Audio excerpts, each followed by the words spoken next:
Hello everyone, it's the storyteller here. I've prepared something slow, eerie, and sleep-friendly for you tonight. Don't forget to like and subscribe, and let me know in the comments. Are you drifting off already, or still wide awake? Stargazy Pie. With rumblings of war rolling along the coastline, the knock startled Cecil. His grip tightened on the pewter plates as a sense of foreboding took hold. Opening the door revealed a handsome stranger with refined features as if carved from marble.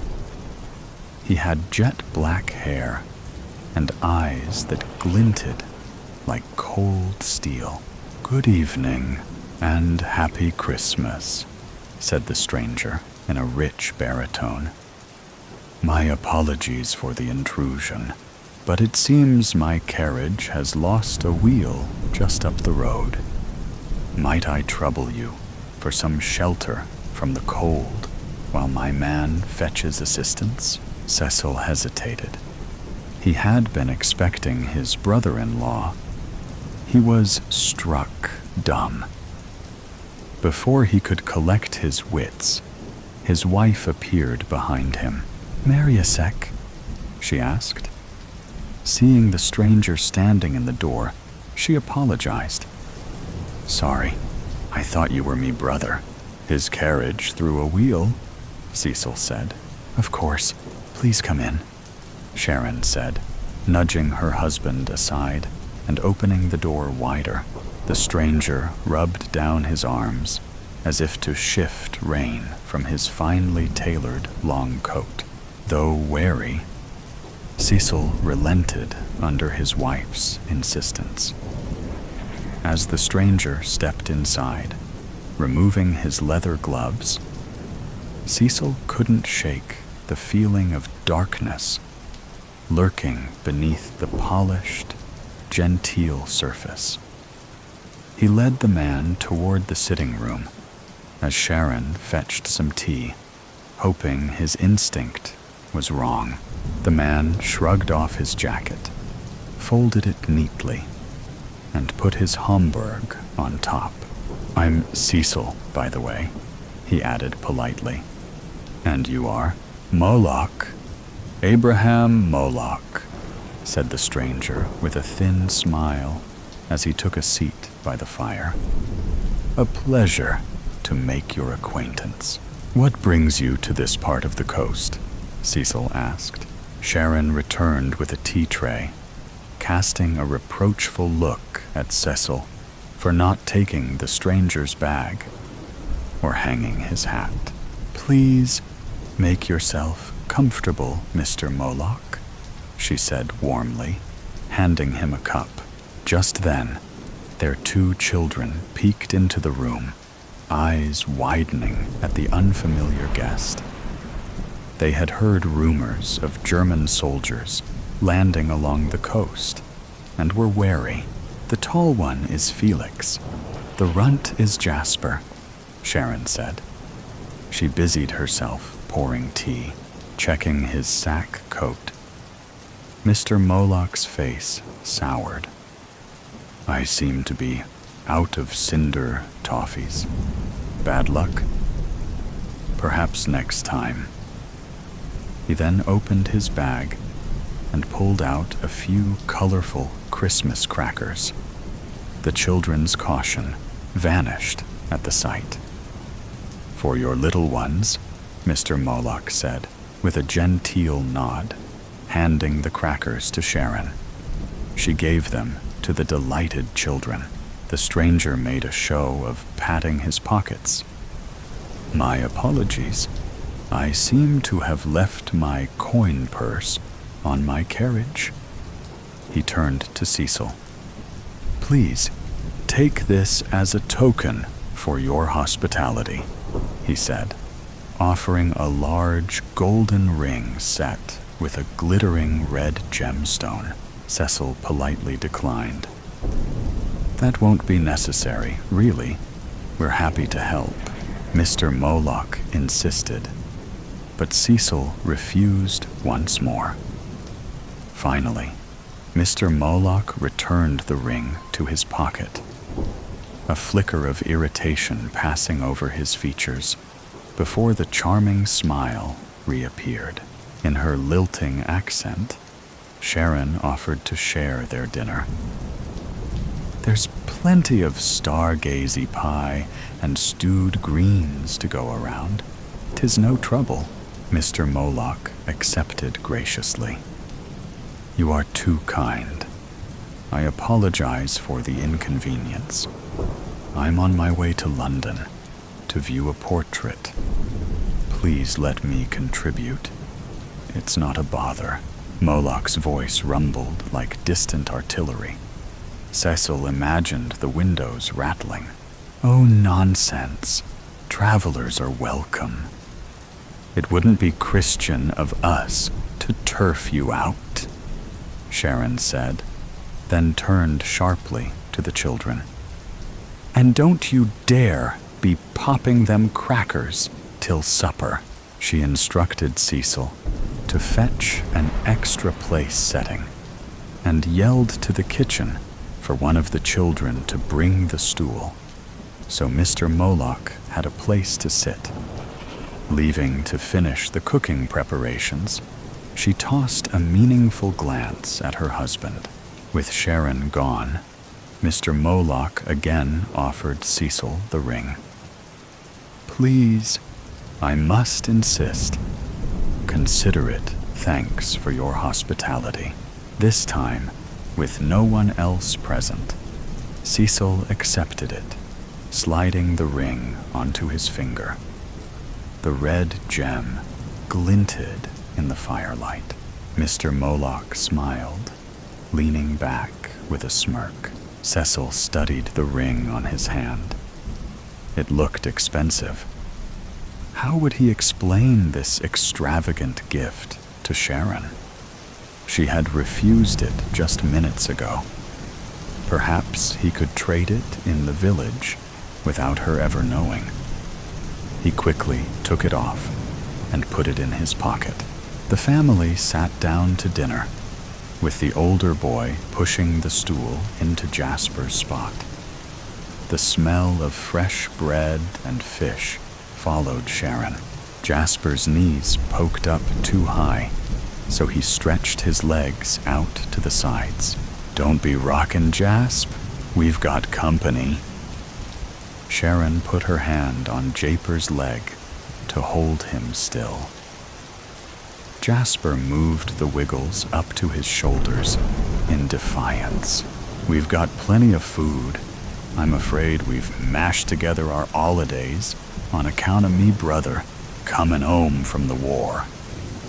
He should be along any time now." Cecil whistled. "Don't mind my wife. She's Cornish and a wee bit potty." Sharon playfully smacked Cecil's shoulder. "You familiar with the story of Tom Bawcock? It's Mariasek's favorite holiday, so we didn't want him to miss out. Would you like me to recount the tale?" Cecil feigned disinterest, having heard it many times before. "It's just a fish tale. I'd love to hear it." Mr. Moloch's eyes opened wide. "Dinner and a show? You are too kind," clearing her throat. Sharon launched into song. "A merry place, you may believe, was Mousehole, 'pon Tom Bawcock's eve. To be there, then, who wouldn't wish to sup o' 7 sorts o' fish?" Cecil interjected. "Could you at least sing in plain English, dear?" "I was," Sharon replied indignantly, then laughed at her flustered husband. The children joined in teasing Cecil as she continued. "When Murgy broth had cleared the path, comed lances for a fry. And then us had a bit o' ska, and Stargazy Pie." Mr. Moloch applauded enthusiastically, rising to his feet. "Marvelous. You have a true gift, my dear. Thank you for sharing such a delightful folk tale. Sharon beamed, giving a slight curtsy before urging everyone to tuck into the feast before them. The children reached for the Christmas crackers. Mr. Moloch raised a hand. Please, allow me to share a tradition from my home. Are you familiar with Snapdragon? Cecil perked up, recalling playing it as a boy, burning his mouth in the process. He nodded with a grin. From his bag, Mr. Moloch produced a tin of dried fruits and almonds and a bottle of brandy. Using the lid of the tin as a dish, he tapped out a few pieces of fruit and doused them with the brandy. He lit the fruit with a match. They ignited in blue fire. Plucking a piece of dried apple up, he popped it into his mouth, then blew out a small blue flame. The children watched, enthralled. When Felix reached out, Mr. Moloch pulled the tin away. There is a rule to this game, a way to show what you are most thankful for. He turned to Cecil meaningfully. In this dance, with fear and shadow, reveal the ember burning deepest within. Speak not of fleeting joy, but lay bare the pulsating rhythm that makes you feel alive.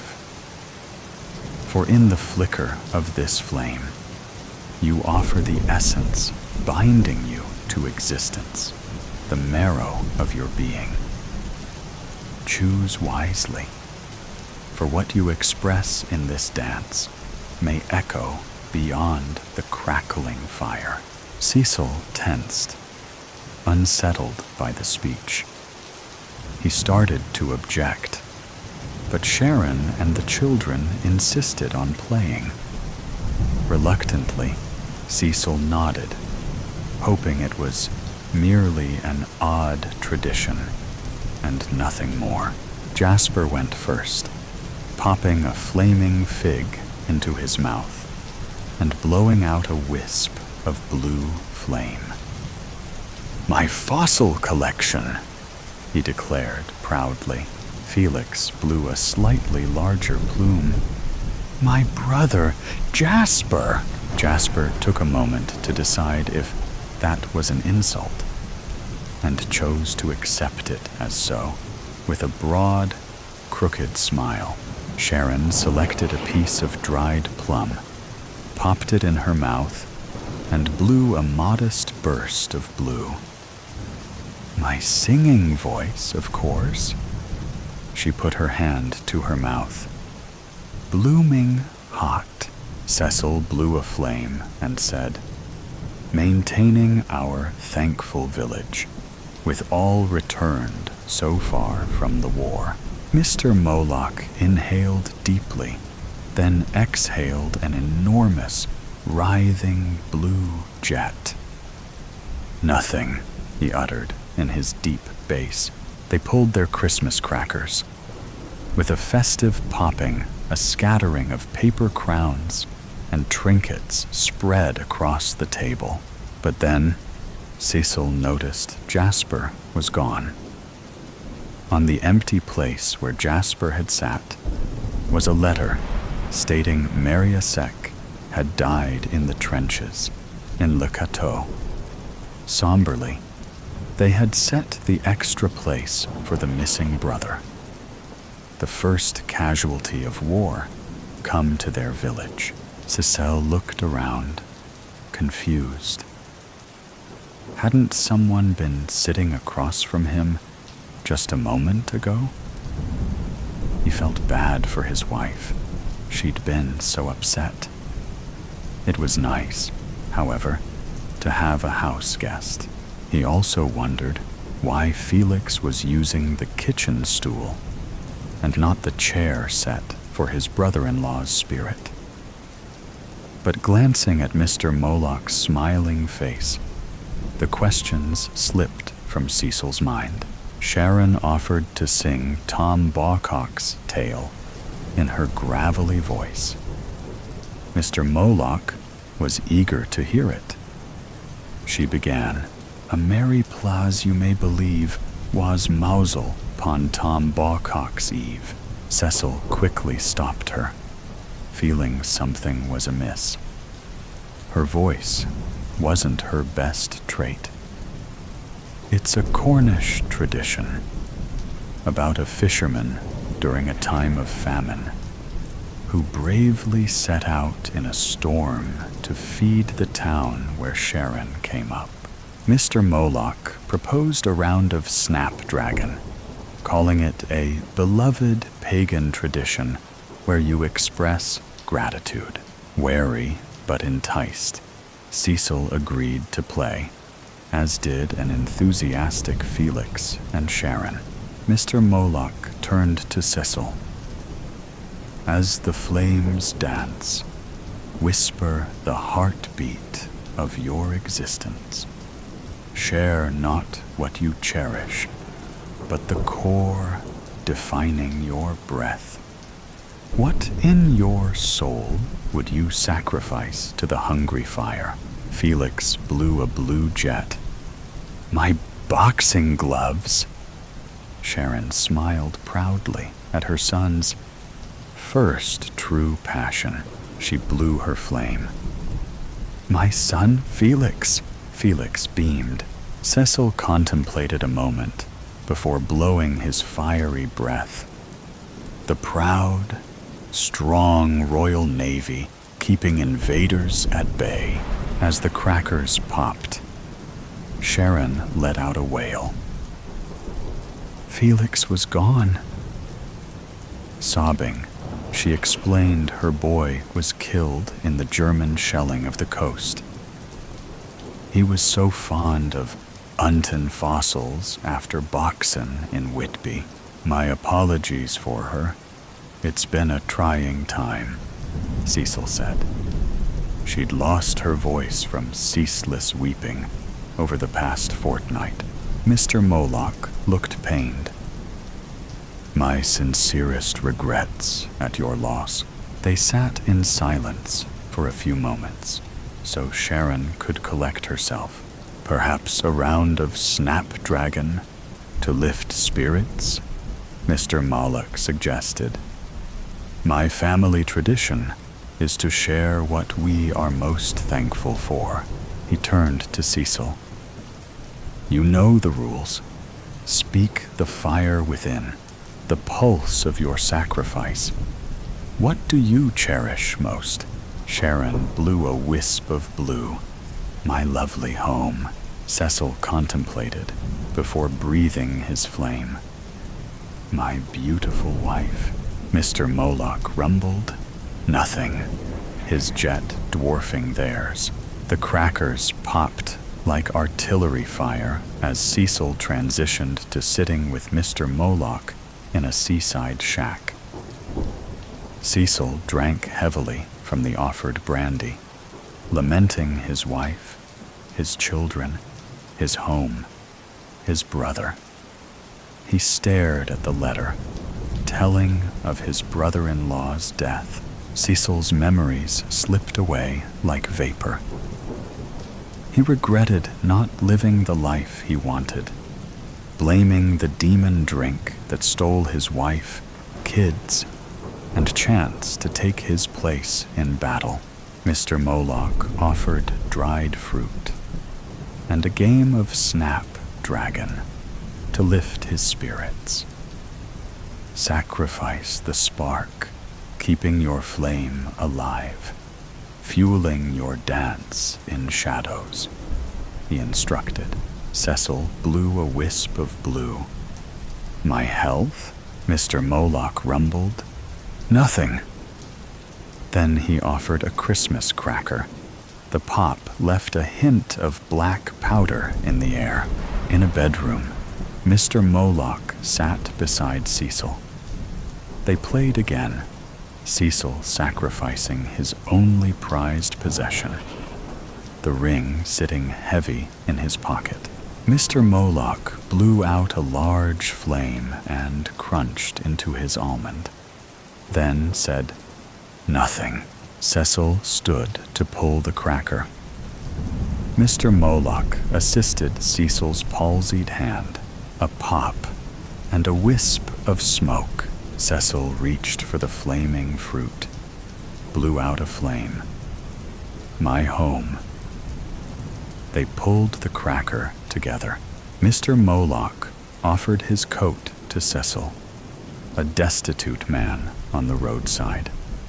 He pulled a table and chairs from the back of his broken coach, then invited Cecil to share some Stargazy Pie while his carriage was repaired. Cecil recognized the pie and table. Memories of his wife and children flooded back. He despaired at their loss. The rancid pie at the end of Cecil's ordeal seemed a mockery, stale remnants of a life freely sacrificed to an insatiable demon. Despite this, the food was more than welcome. Each bite revealed years of life, each crumb a precious scene. He ate at his memories as a starved man. "Please return all as it was. I refuse to play Snapdragon any longer," he pleaded. Mr. Moloch just smiled. "One final cracker." He shook the cracker enticingly. Cecil cried, "My life. I'd trade my life for theirs." "Finally," Mr. Moloch uttered, holding out the cracker. This time, Cecil got the bigger half. "Dreadful luck, Cecil." He set the paper crown atop Cecil's head. Strands of Cecil's hair drifted onto Mr. Moloch's sleeve. Cecil sat numbly as Mr. Moloch brushed off the fallen hair, gingerly placing one in his front vest pocket. "You traded your life, family, and youth for a ring. Then, even the ring you returned. When will humans learn to give selflessly?" "But what of my children's souls?" Cecil asked, his voice frail but insistent. "Their bodies, I can find a use. Their souls are their own," replied Moloch, tapping his finger to his lips. "You know, I never ask for children, yet I'm often offered them. Perhaps you know why humans so eagerly trade their future." Cecil had a coughing fit. "I am not heartless, spiritually," added Moloch. "I can offer you one last challenge, a gift if you answer a riddle. But you would not know the gift beforehand." Having nothing left, Cecil accepted the challenge. This one was from a Canaanite whom I knew several lifetimes ago. In every heartbeat and every sigh, I'm the reason you laugh and the tears you cry. From the first cry of newborn breath to the quiet stillness at death's edge. What am I? Moloch adjusted his hat and waved to his coach. "I am expected in London to collect a portrait of a young man. It seems its owner has withered away in a locked room. The damn fool." He smiled. "Souls aren't typically my business, but that fellow..." Please let me think in silence," Moloch shrugged. "Life," Cecil said, sure of his answer. "Please give me my family my wife, Jasper. I beg you, I want peace. Please, I have given up everything." "Correct," Moloch said. He handed Cecil a draft. "If you drink it, none of this would matter." He waved his hands theatrically. Far out at sea, a ship was on fire. The scent of gunpowder and death rolled over the seaside like a fog. Cecil was caught by hope's web. He imagined he'd wake with his family by his side. So he drank without hesitation. The blue liquid smelled of blueberries and spirits.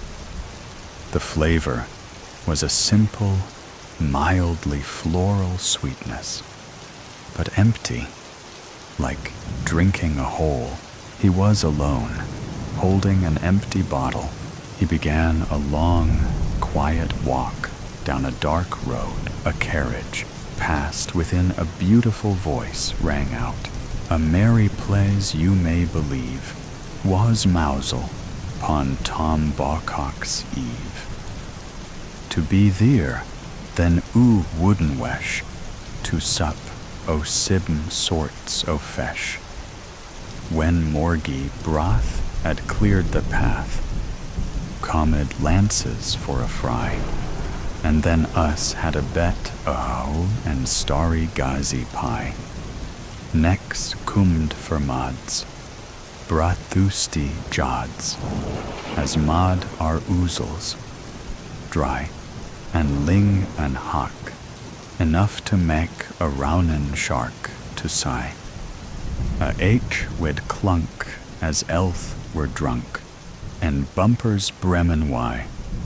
And when up come Tom Bawcock's, nam we praised unto the sky." Two boys waved from the carriage window at the old man wearing a paper crown. Cecil smiled at them as they passed. On 25th December, an unofficial truce was declared along the Western Front. Peace for a day. Perhaps Moloch was not entirely heartless. Cecil did ask for peace. Swing a sparrow on a string. Angela opened her eyes to a new day, not knowing if it were morning. There were no windows in her room, and it could have been the middle of the afternoon, or even midnight. She heard no sounds except her own breathing, and when she awoke, she inhaled and exhaled heavily, as if she had just completed a marathon race instead of having slept for hours. Perhaps she had slept for days. She had stopped wondering about time months ago. Now she simply slept for as long as she was able, then stayed awake for as long as was necessary. She knew she would have to eat, that they would soon be coming with food, and had she felt stronger, she might have spat it back at them, as she had done when they first brought her here. But she had swallowed that rage a long time ago. Now, Angela ate whatever morsels they gave her, and recently she had to restrain herself from thanking them.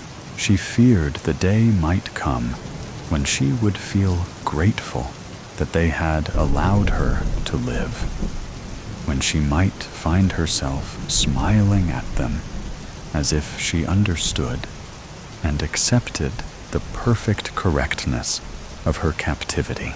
She looked at herself in the small, cracked mirror above the sink.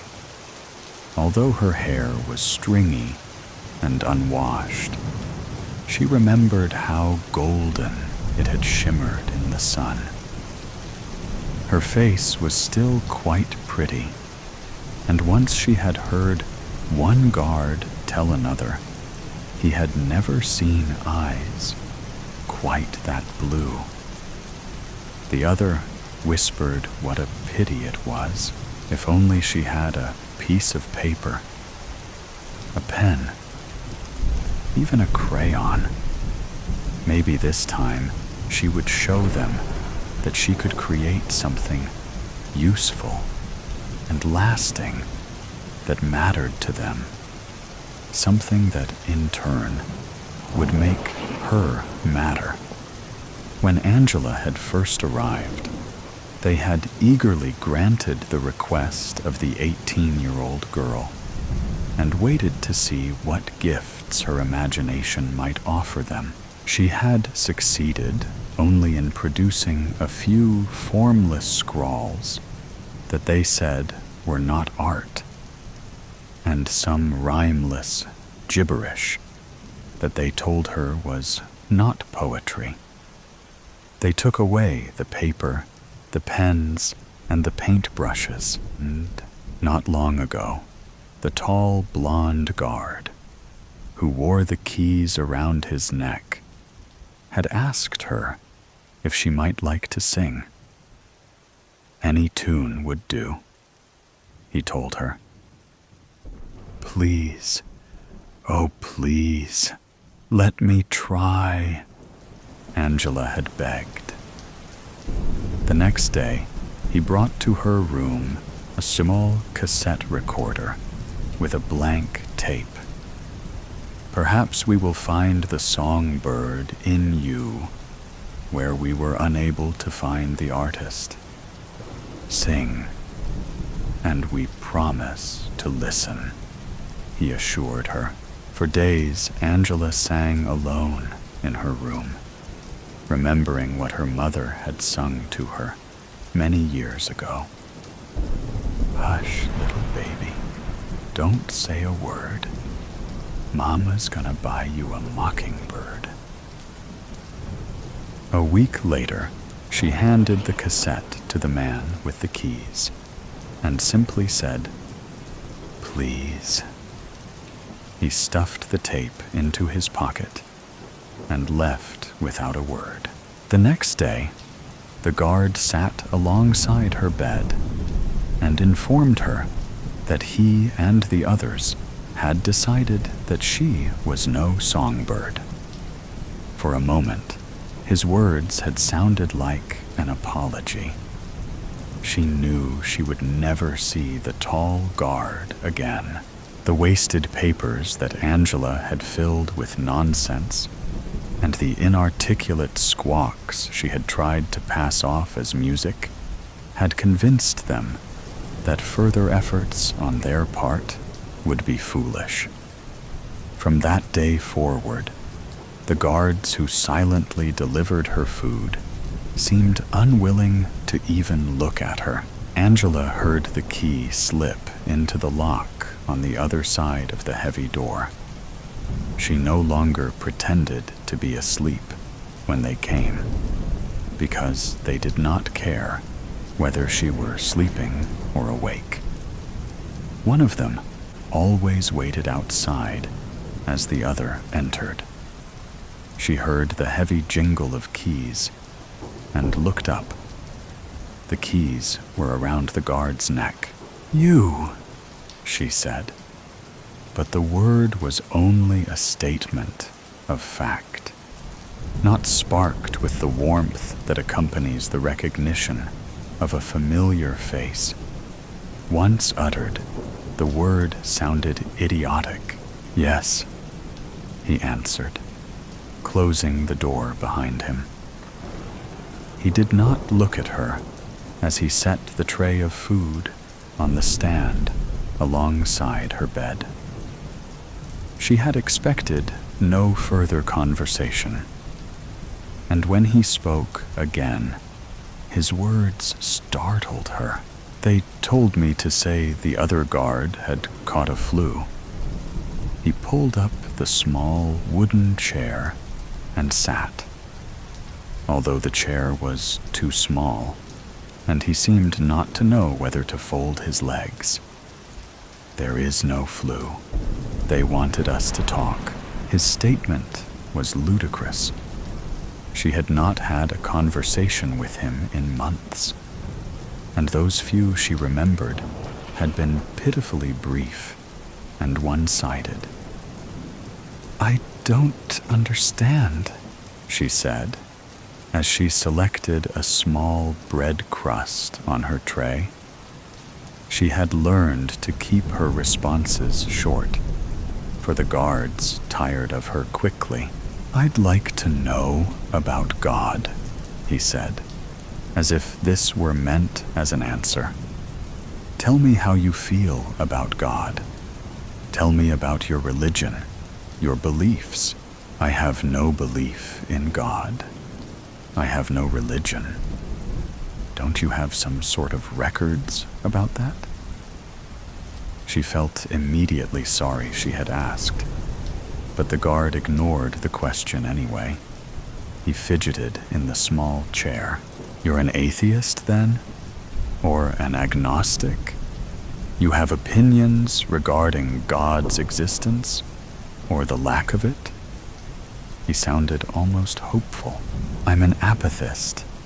I don't much think about it," she answered as she nibbled at the crust. She picked up a slab of egg yolk with her left hand, ignoring the silverware, leaned her head back, and dropped the yolk into her mouth. Her response oddly pleased him, although he did not smile. "An apathist? That was a joke you just said. Admittedly, not a very good one, but it was a joke. Then you have a sense of humor. Tell me another joke." Angela looked hard at the man, not certain about how earnest her guard's question was. "A joke? You mean, like, why did the chicken cross the road?"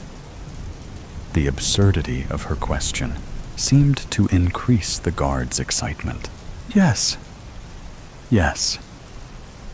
Tell me, why did the chicken cross the road?"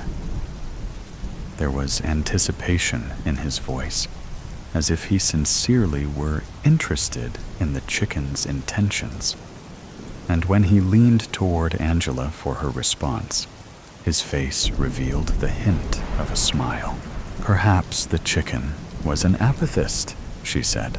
The guard's smile disappeared as quickly as if it were erased. "That isn't funny. I'm sorry, but that isn't funny at all." His tone became flat, expressionless. He sounded like a man keeping some kind of score. No points for humor. "Sorry. Next category. Can we talk politics?" he asked. "No. Sociology, science, history, law, philosophy." His questions now had become a formality, a checklist to be completed, filed, and forgotten. "No. No. No. No." Although Angela could not remember ever having had a discussion this long during her stay here, she wanted this conversation to end. "Perhaps I could tell you why the philosopher crossed the road?" "No, I guess you're right. That wasn't very funny either. I suppose you'll be leaving now." Her question had anticipated his next words. The tall guard rose from the chair with difficulty, trying to maintain his dignity when he could not get up with his first attempt. "I have one more question for you, Angela," he said. He had never called her by her name before, and his doing so struck her as odd. He walked to the foot of her bed and turned toward her. "Do you know why you are here?" He asked this without malice or emotion, with only the desire to know her answer, as he had wanted to know about songbirds and chickens. "I'm here because you see me as a useless bird." Having said the words, she knew they had always been on her tongue, waiting to be spoken. "I beg your pardon. You know, the sparrow who can no longer fly becomes useless to the other sparrows, a burden to them. I've broken my wing, isn't that right? And the flock has no further need of me." "I'm impressed," the guard answered. "That is quite a creative analogy from one who knows so little of creativity." He sat on the edge of the bed and moved close to Angela, as if to reveal a secret. Instead, he reached under the blanket and grabbed hold of her right hand, yanking it out from where she had kept it hidden. He held her arm straight up, and the pain caused her to wince. "But this isn't exactly a broken wing, is it, Angela? It's a wilted arm, a useless limb. It is not pleasant to look at. It serves no function, and it belongs to you. It is you."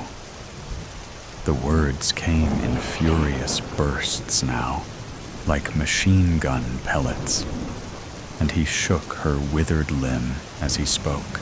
"You see yourself as a wounded sparrow, do you?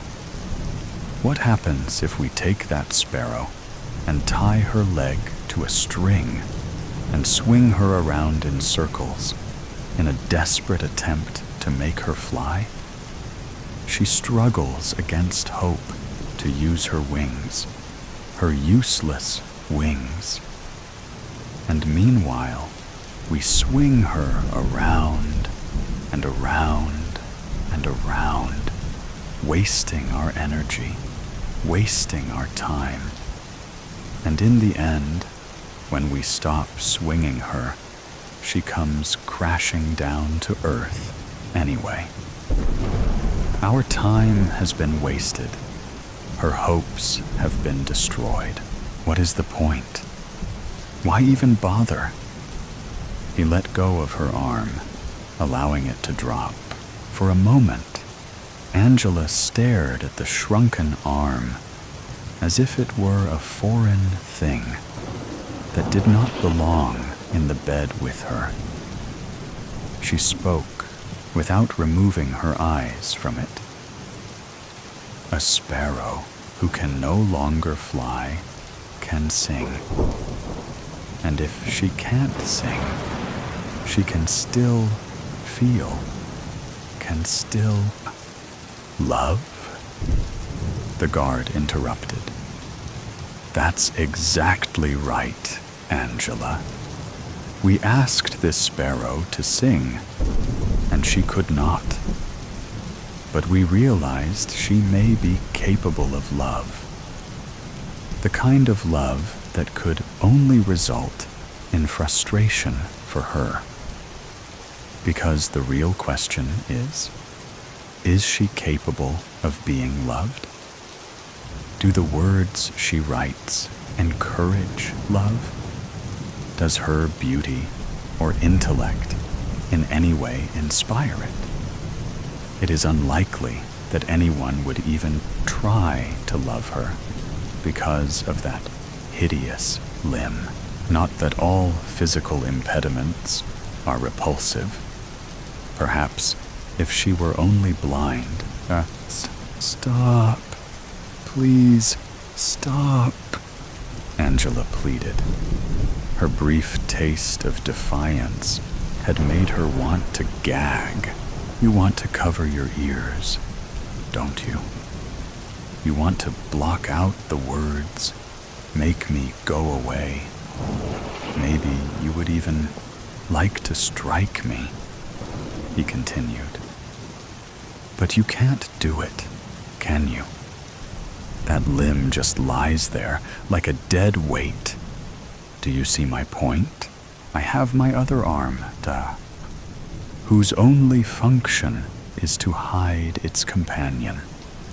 No, Angela, I'm sorry, but the time has come for us to stop swinging the sparrow's string. His anger slowly dissolved, and he fell silent for a moment. He attempted to hold her wilted hand in his, but she pulled it away. Instead, he took her other hand. But first, I have something I want to show you. Something you need to see. He sat on the bed and placed her fingers on his left leg below the knee. Rub your hand along my leg, Angela.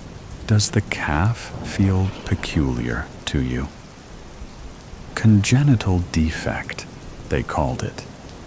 Like they called yours. The leg is gone, at least from the knee down. Amazing what they can do with prosthetics today. But you see, I have my particular talents. I happen to be quite good at drawing people out, at enabling them to find a way to compensate for their physical shortcomings. And I can be quite decisive when called upon to make the kind of decisions that others would find distasteful. No one ever asked me to sing or to fly. But when they came for me, I simply told them what I could do. Angela struggled to pull her hand free as her anger rose inside her like hot bile. But you also decide who is to be exterminated. You decide who the state no longer regards as useful. What gives you the right? This gives me the right, he shouted, his breath hot on her face as he tapped her hand on the hard wood of his prosthetic leg. This has forced me to find my usefulness to others, just as your pathetic limb has forced you to admit that you have none. And I have no intention of relinquishing my usefulness by allowing you to continue your hollow existence. I refuse not to matter. The guard's renewed anger seemed to embarrass him, and he turned away from Angela. He ran his fingers through his blonde hair in an attempt to collect himself. And when he again looked down at his leg, he noticed that Angela's hand was grasping it. Angela knew he had been unaware of her touch until he had looked. When his eyes locked with hers, her mouth curled in a bitter smile. I feel this, she said, as she ran the tiny hand of the wilted arm along his wooden leg. I feel this with both of my hands, even the one you call useless. Tell me what you feel when I touch you. Does this prosthetic device extend all the way to your heart? Angela tapped on the artificial limb as if she were expecting a reflexive kick. A curious question, he answered. You might have made a fine idealist if you had believed in God. She moved close to his face and whispered, to get to the other side. That is why a chicken would cross the road, isn't it? He paused for a moment to look at her. Such blue eyes, he said. Such exquisitely beautiful blue eyes. He called for the guards to take her, and within moments, 3 entered the room, and another 2 waited by the doorway. She presented no struggle and went quietly with them. She wondered as they walked if one of them would take her hand. Cockroach Girl. The floor underneath. Barry shuddered and swayed as they took a tight corner. The clattering whoosh of the dark tunnel drowned out the tired silence of the other commuters.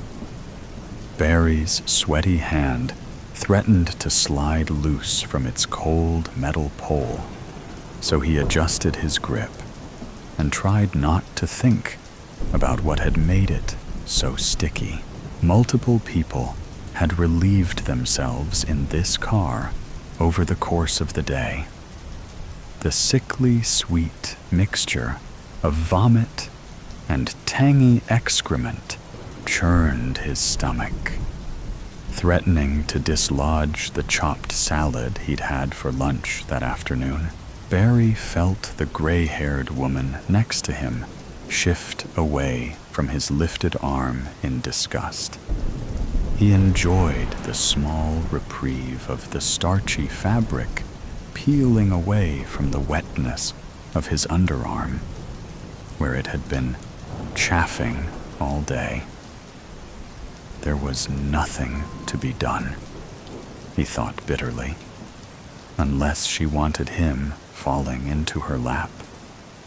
He could smell the baby powder wafting up from her hair, and the crusty perfume from a bottle that should have been thrown out years ago. Barry threatened to go flaccid at the idea of her wrinkled, fat body jiggling under her itchy wool cardigan. She should be so lucky, he thought with a sneer. Barry turned his attention back to the more desirable object of his affection, the girl at the other end of the car. He felt hot blood rush toward the front of his groin, making it bulge against his tight polyester dress pants so hard he could feel the metal zipper of his fly dig into him. Barry couldn't take his eyes off her proper legs pushed together in an effort to take up as little space as possible and attract as little attention as possible. Her tight, office-appropriate skirt hugged her hips and thighs, exposing bare legs, freshly shaven. He could tell from here. She squirmed under his gaze. Barry adjusted his pants, even though no one on the bus was looking at him. He liked feeling like a potential threat. Barry knew he wasn't trash like the vermin around him. They all followed the rules. They went to work in their maze-like offices. They ate paste from tubes that barely resembled food. Humans were supposed to be apex predators, but the people who pressed in around him, jostled by the winding track, were so distant from their glorious biological potential, so detached from the instincts sharpened by thousands of generations of violence, that they had allowed their senses to dull irreparably from disuse, content to compete for scraps like the insects they were. But not Barry. He was in touch with his higher animal self. He used his God-given senses every day. And today, they were homing in on a target worthy of his attention. A girl he could tell would be a challenge. A girl who would force him to prove his manhood. A girl unlike the rest of them. This girl had her attention not on her phone, but on a book open in her lap. Barry craved the opportunity to see the title she was so engrossed in. He made a mental note to get closer to her when she got up for her stop. He also felt a surge of jealousy towards that book. He wanted to be the one who was in her lap, pulling her head back by the hair, taking what was his. The train jostled again as it went through another turn. The girl shifted uncomfortably in her seat. She knew he was watching her, yet she refused to meet his gaze. Barry found himself starting to get angry at her insolence. He deserved her attention. As if in response to his escalating need, the girl brought her hand up to her skirt. Barry's attention became rapt and utterly focused. The hairs on his arm stood up in arousal as he watched her, not daring to move, wondering if this was real. The girl reached underneath her tight little skirt and squirmed around. She had to be putting on a show. Otherwise, why would she do this? Barry glanced around, checking to see if anyone else was watching, but no one seemed to notice. The girl reached her hand all the way up between her legs, her expression unchanging, her eyes never leaving her book. Barry was now stroking himself outside his pants. He didn't care if anyone saw him. She was making him do this. The filthy little. The girl removed her hand from between her legs and pulled her arm out from under her skirt. She was holding something in the flat palm of her hand. Barry squinted and peered closer to see what it was. He stepped back in shock and confusion. Sitting in the girl's hand, antennae twitching, was a thick, 4-inch long, glittering cockroach. Its hard-shelled body, spiny legs, and beady head were unmistakable. The girl let it fall to the floor of the train, all without removing her eyes from her book. The cockroach skittered towards Barry. He let out an involuntary yelp that caused some passengers to finally look up and notice him. A businessman unceremoniously stepped on the cockroach, smushing its guts into an unrecognizable blob. The girl never looked up from her book. Barry wasn't a bad guy.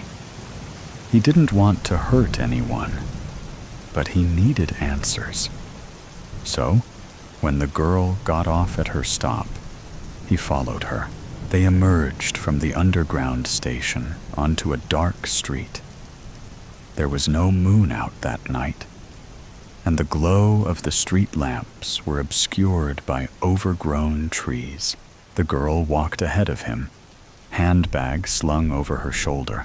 When they were finally far enough from the main road, where no one could see or hear them, he picked up his pace to catch up with her. Barry's footsteps crunched the leaves and twigs on the sidewalk, so his approach was anything but silent. He could see her tense up. Barry grabbed her by the shoulder and spun her around to look at him. He took a step back in surprise. There was no fear in the girl's eyes.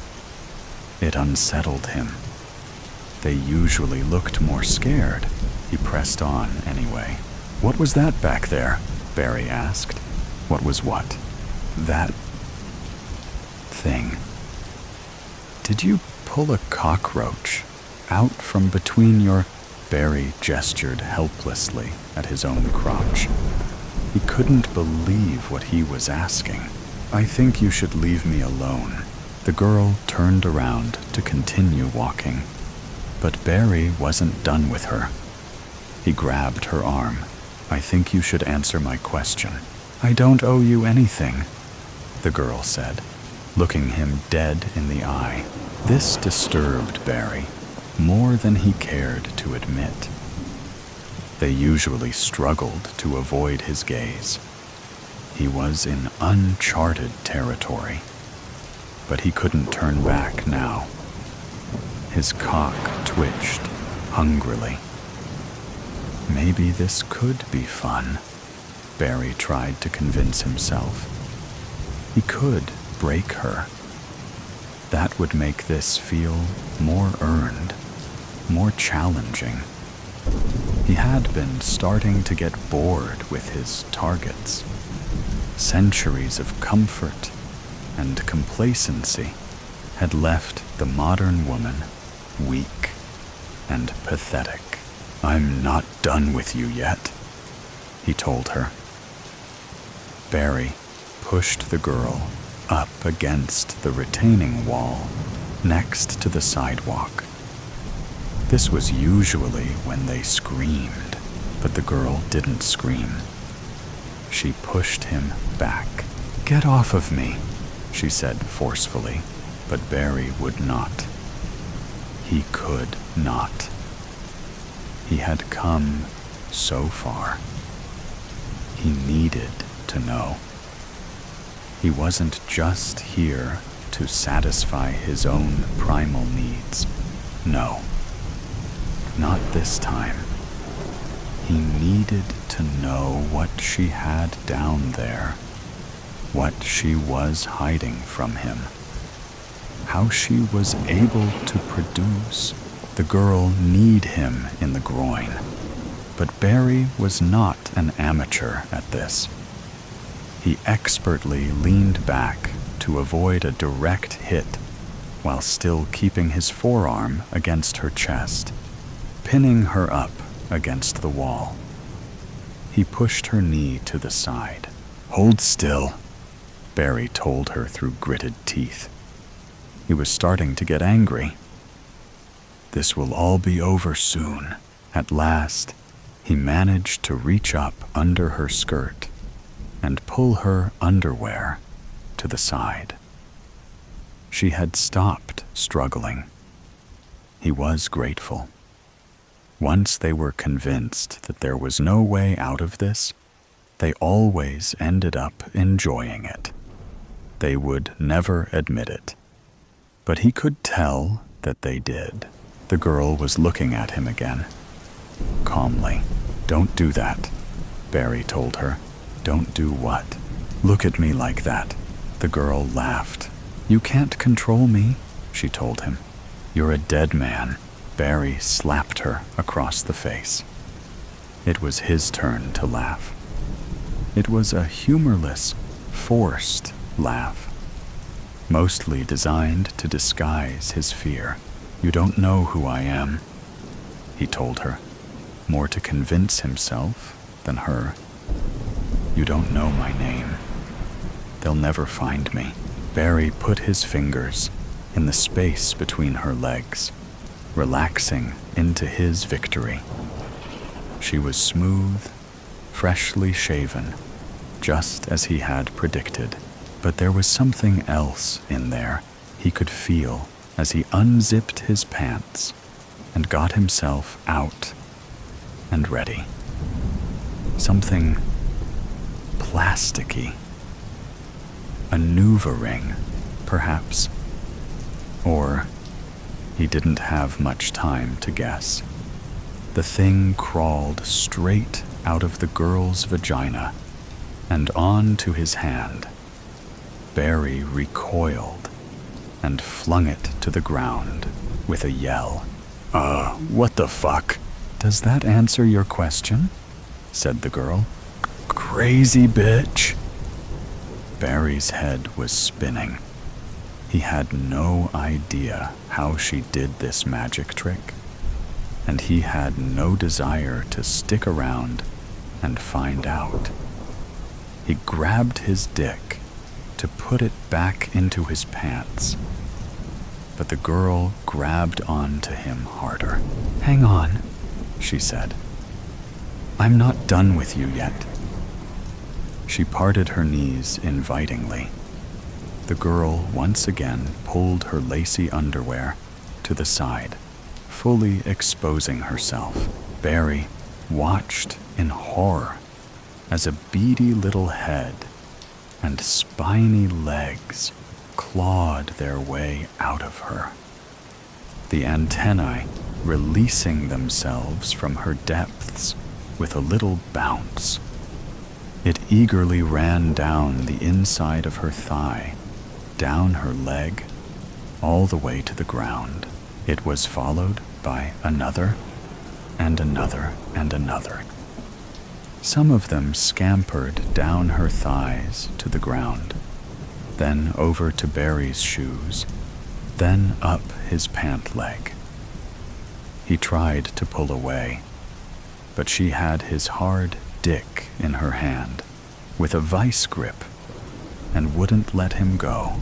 Why did it stay hard while he was so afraid? Why wouldn't his body listen to him?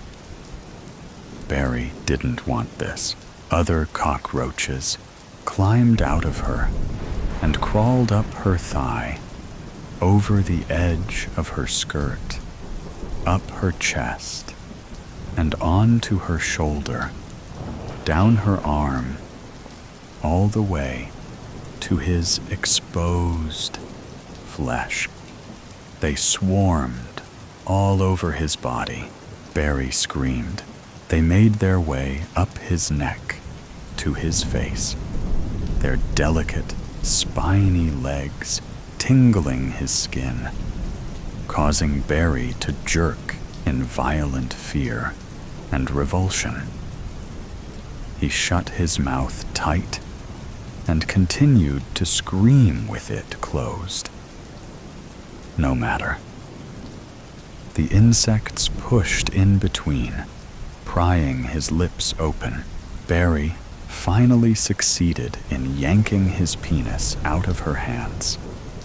He didn't care if it broke or if she peeled all of the skin off of it. He just needed to get out of there. But the cockroaches kept coming.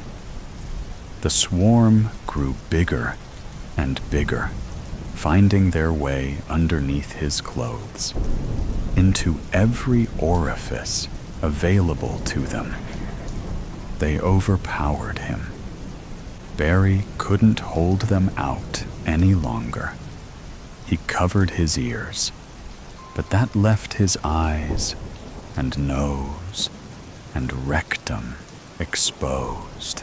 Barry stumbled to his feet and fell to the ground.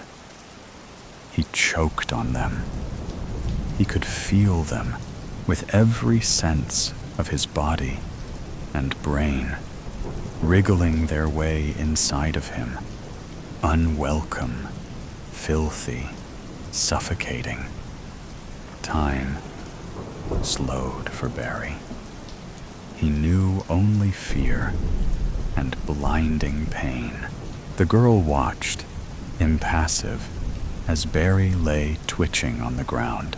During those final minutes of consciousness, Barry was freed from any stress, repression, self-loathing, or desire.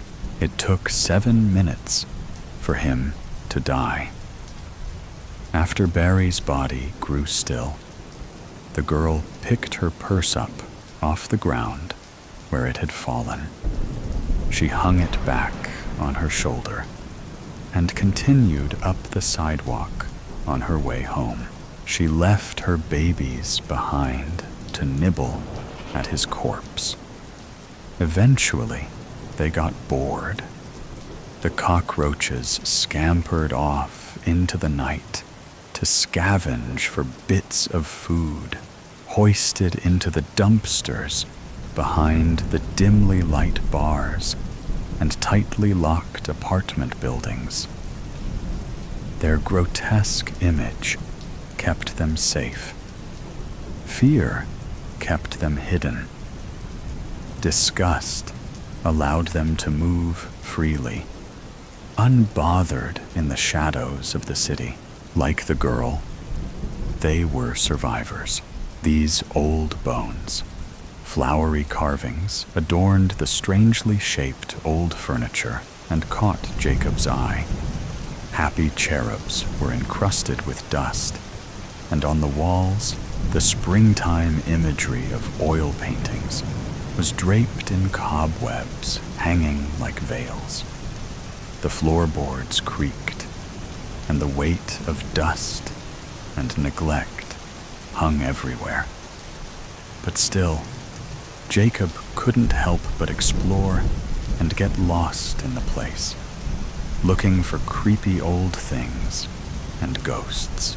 At last, he made his way up to the attic, which was pierced here and there by shafts of dust-specked morning light shining through the windows. It was filled with boxes and countless old and broken things, and it smelled musty and faintly of the sweet smell of rot and aged tobacco. Altogether, the scent spoke of a long history and was not entirely unpleasant. Stacks of magazines were spilled on the ground, and a ratty mannequin was wearing a straw-colored blonde wig. On one side, a line of well-worn teddy bears of various sizes stared back at him. Suddenly, his foot slipped on something, and looking down, he saw the parchment-like paper of architectural diagrams lying buried under a thick layer of dust. Then, at a small desk nearby, a black and white photo album lay open, revealing pictures of distant relatives he had never heard of. All in all, it felt like a strange old museum filled with oddities from centuries past. But he couldn't shake the feeling that something truly creepy was indeed hidden here, and he wasn't sure that he wanted to play hide and seek with it. He was about to turn and leave when suddenly he felt goosebumps on his neck. He heard a girl's voice sweetly humming a song he did not know. Then he saw her playfully skipping towards him, wearing an old-fashioned dress. She shimmered transparently, light blue and opalescent. She was swinging her arms by her sides, her eyes sparkling with mischief as she peered at him. And somehow, he forgot to be afraid. "Hi, my name's Jacob. Aren't you a ghost?" he asked her, his brow furrowed. "It's so very nice to meet you, Jacob. I'm Mildred," the little girl said elegantly, before curtsying. "And yes, I am a ghost. Isn't it obvious?" she added, with a teasing smirk that somehow got under his skin. "Don't tease me. It's not every day that one meets a ghost. You know, that's true. And in my case, you can only see me on Halloween. It's when I get to play for just one day a year," Mildred said. And then she jumped up into the air, her ethereal substance warping and elongating, rapidly funneling into the ear of a nearby teddy bear. "Why, hello there," she said in a mock teddy bear voice. waving the bear's paw. "That's so cool," Jacob said. "Yes, it's quite fun. I can animate a lot of things." "You want I should go into your parents' car next?" she asked, with a mischievous grin. "Nah, I don't think they'd appreciate that," Jacob said pensively. "But let's totally find other things to try." Then, as Mildred stepped out of the bear, Jacob paused a while before speaking. "Hey, why don't you come trick-or-treating with me tonight? You can use the biggest bear and pretend it's a costume." "What a great idea. I can't believe I never thought of that. Or maybe I just never had anyone to go with," Mildred said, her expression growing bashful. "Well, you've got me now, Mildred. Jacob, come down. We're going to go visit the town," his mother called out from the floor below. "Hey, I'll be back real soon, okay?" Jacob said. "Right. I'll be here waiting for you," Mildred answered with a nod. Later in the day, it had grown dark, and Jacob came up the ladder, holding a lantern in one hand. "My mom's got a bunch of candles burning downstairs. She thought that it would be cool to use candles inside the pumpkins. Some of them are scented, but I hope you don't mind the smell. Your mom sounds pretty fun. And also, I can't smell, silly. I'm a ghost." "Right," Jacob said, slapping his forehead. "Hey, Jacob, I have a secret to show you. How about I show you my favorite toy?" Mildred skipped over to the back of the room and into a large chest hidden behind piles of boxes. The chest creaked open, and Jacob went over to see what was inside. He was taken aback at seeing an old skeleton. It seemed small, like a child's skeleton, and he realized this was where the sickly smell of rot had been coming from. "Mildred, is it yours?" Jacob asked, eyes wide open, his throat growing dry, and his pulse running a little faster. "Yes, it is. Unfortunately, I died here under circumstances most foul. It's why I'm a ghost haunting this place, you silly boy," she said teasingly. "But that was a long time ago. Since then, I've grown so bored, and this was one of my most fun toys. Truly, I've had such fun scaring people who saw me through the attic windows," she added with a giggle. "I guess that could be fun," Jacob said, unsure what to say. Then she continued, "But here, I'll show you. Now, don't you get spooked on me," she said, jumping into the skeleton. There was a sudden buzz of static electricity, and Jacob's lantern shut off. The room was now only lit by the otherworldly blue glow of the animated skeleton. "Isn't it fun and creepy?" he heard Mildred's voice say with a giggle, seeing the little girl's skeleton come out of the chest and walk towards him in the dark with a lurching gait. Jacob was seized with a sudden terror. Had she been friendly all along, just to lure him here and do goodness knew what to him? Jacob ran away, screaming and knocking things over.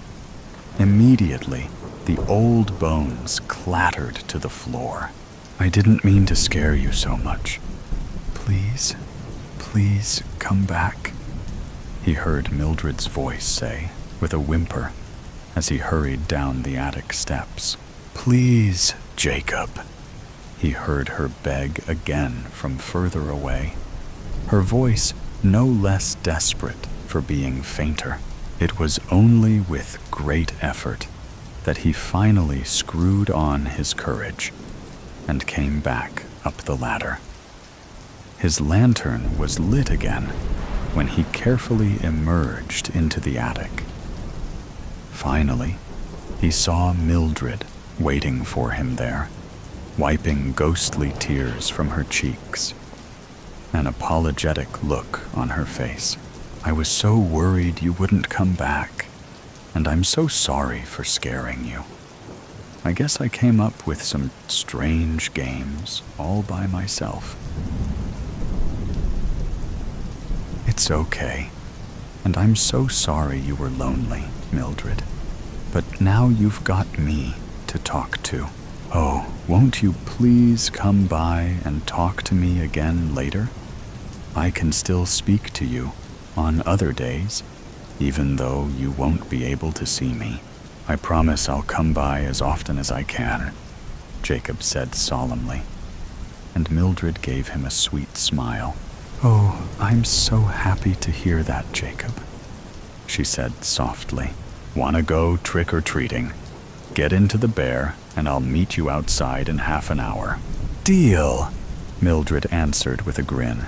The fix, the shorts and t-shirt, clad exercisers of various shapes and fitness levels, sipping their beverages while panting, stretching, beads of sweat on their foreheads, drying in the cool evening air, dark patches on their backs and stomachs, glaring like mournful, weeping eyes, making you feel guilty about unused gym membership that's about to expire. The tap-tap-tapping keyboard pounders, lost in worlds of their own creation, focused on the words appearing on their screens, working or creating for themselves or others.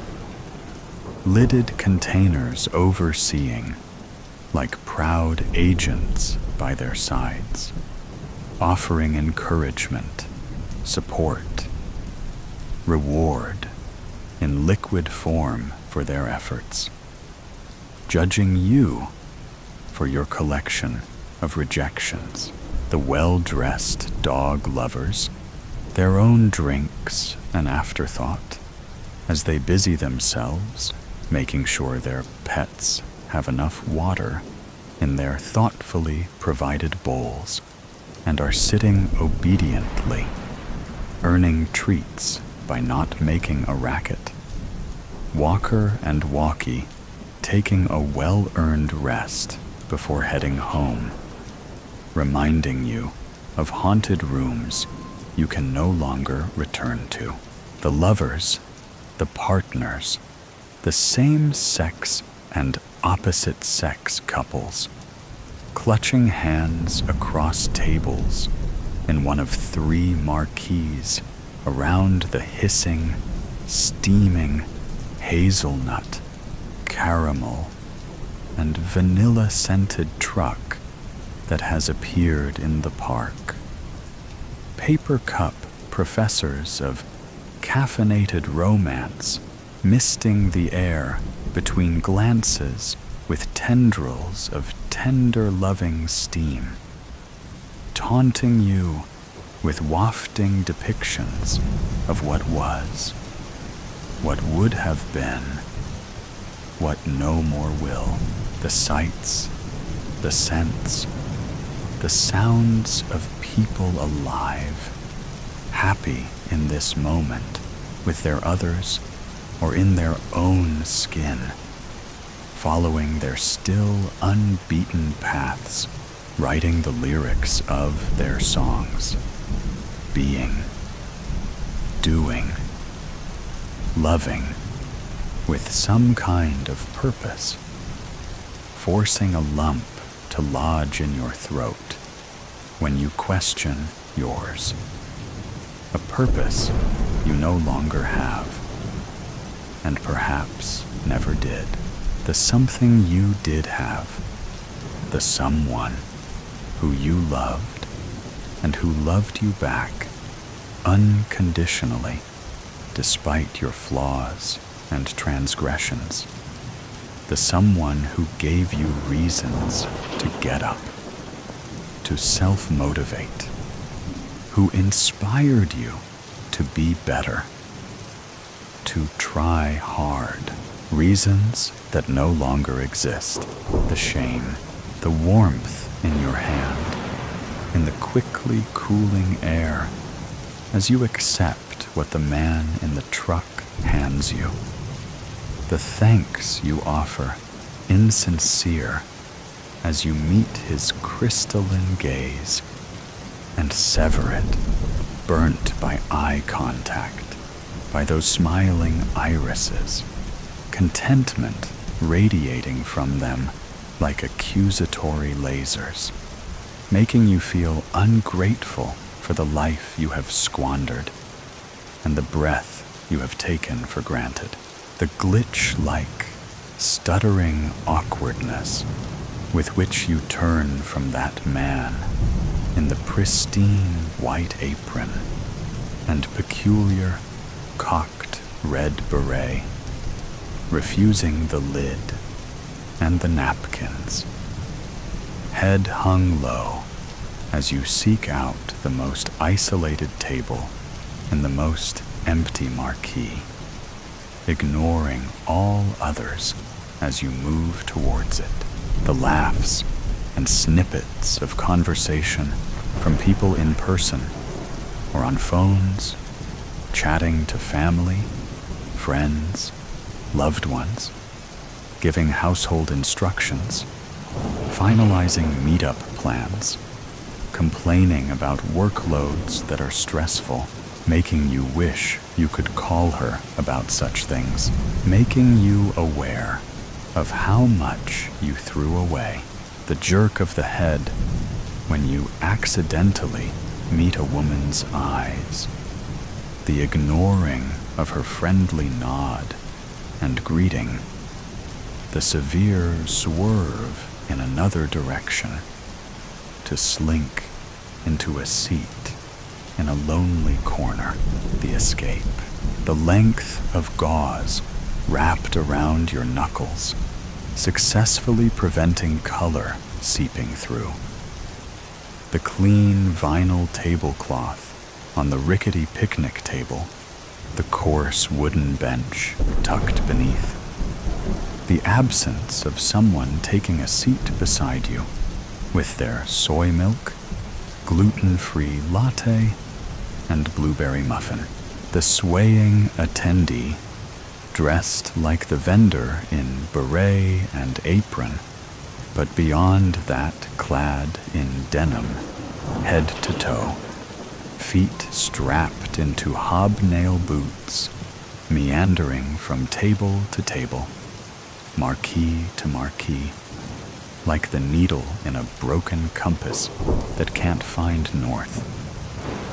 Cloth in one hand, multi-purpose cleaning spray in the other, squirting, wiping, cleaning in no rush, smiling to no one.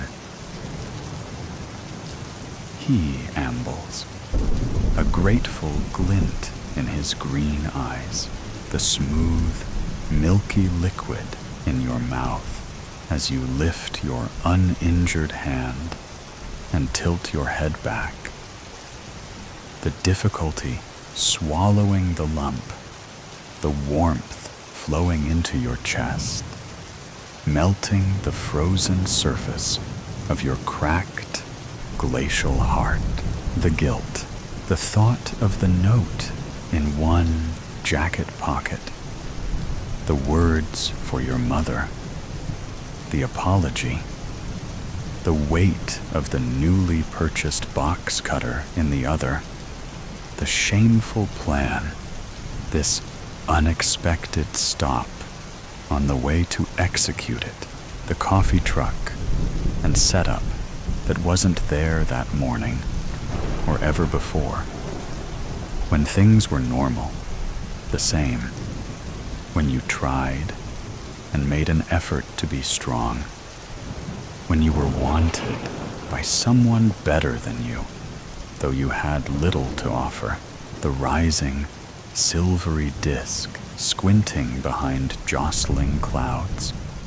The quieting day, the fading light, the blinding, screaming, retching recollections of champagne and cake and celebration for a writer's work selected for publication. The realization of a long-held dream. The receipt of long-awaited recognition. The saccharine sweet story of success. But hers, not yours. The act, the other attendees, oozing out of the truck. Also in aprons and berets, with eyes that stir and probe, smiling as they enter the marquees, nodding at patrons, pleasant, friendly, nice, busying themselves, loosening ties on poles that hold up side panels, letting white PVC barriers drop to the grass, shutting out the park, the trees, the darkening sky, the faint lunar reflection, broken and distorted in warped, uneven plastic windows. The people in your marquee and others finishing their drinks and standing up, prompted by this closing up routine. The wooden panel in the truck's vending window swinging shut, the shuffling of feet and yapping dogs, the froth and bubbles in the golden brown liquid in your hand, spinning as you swirl it round and round. The lowering level of the fluid as you lift, tilt, gulp, watching it diminish like time. The last marquee, side panel, dropping, trapping you inside like another prison, beyond the ones of meat and bone and thought. Your cellmates, making for the loose, hanging flap that is an out. The man reading the newspaper, the woman nursing the baby, the teenager scrolling on phone, standing up and striding from their tables, taking up position by the door, the sudden screams from unseen marquees on either side, making you jump, spill your last precious ounces, knock the bench to the ground as you marionette up the utterances of shock and surprise, the disbelief and confusion, the discarded newspaper, the babyless bundle of dropped towels, the dark screen phone cast aside, the side panels rising as berated, aproned attendees duck under and in,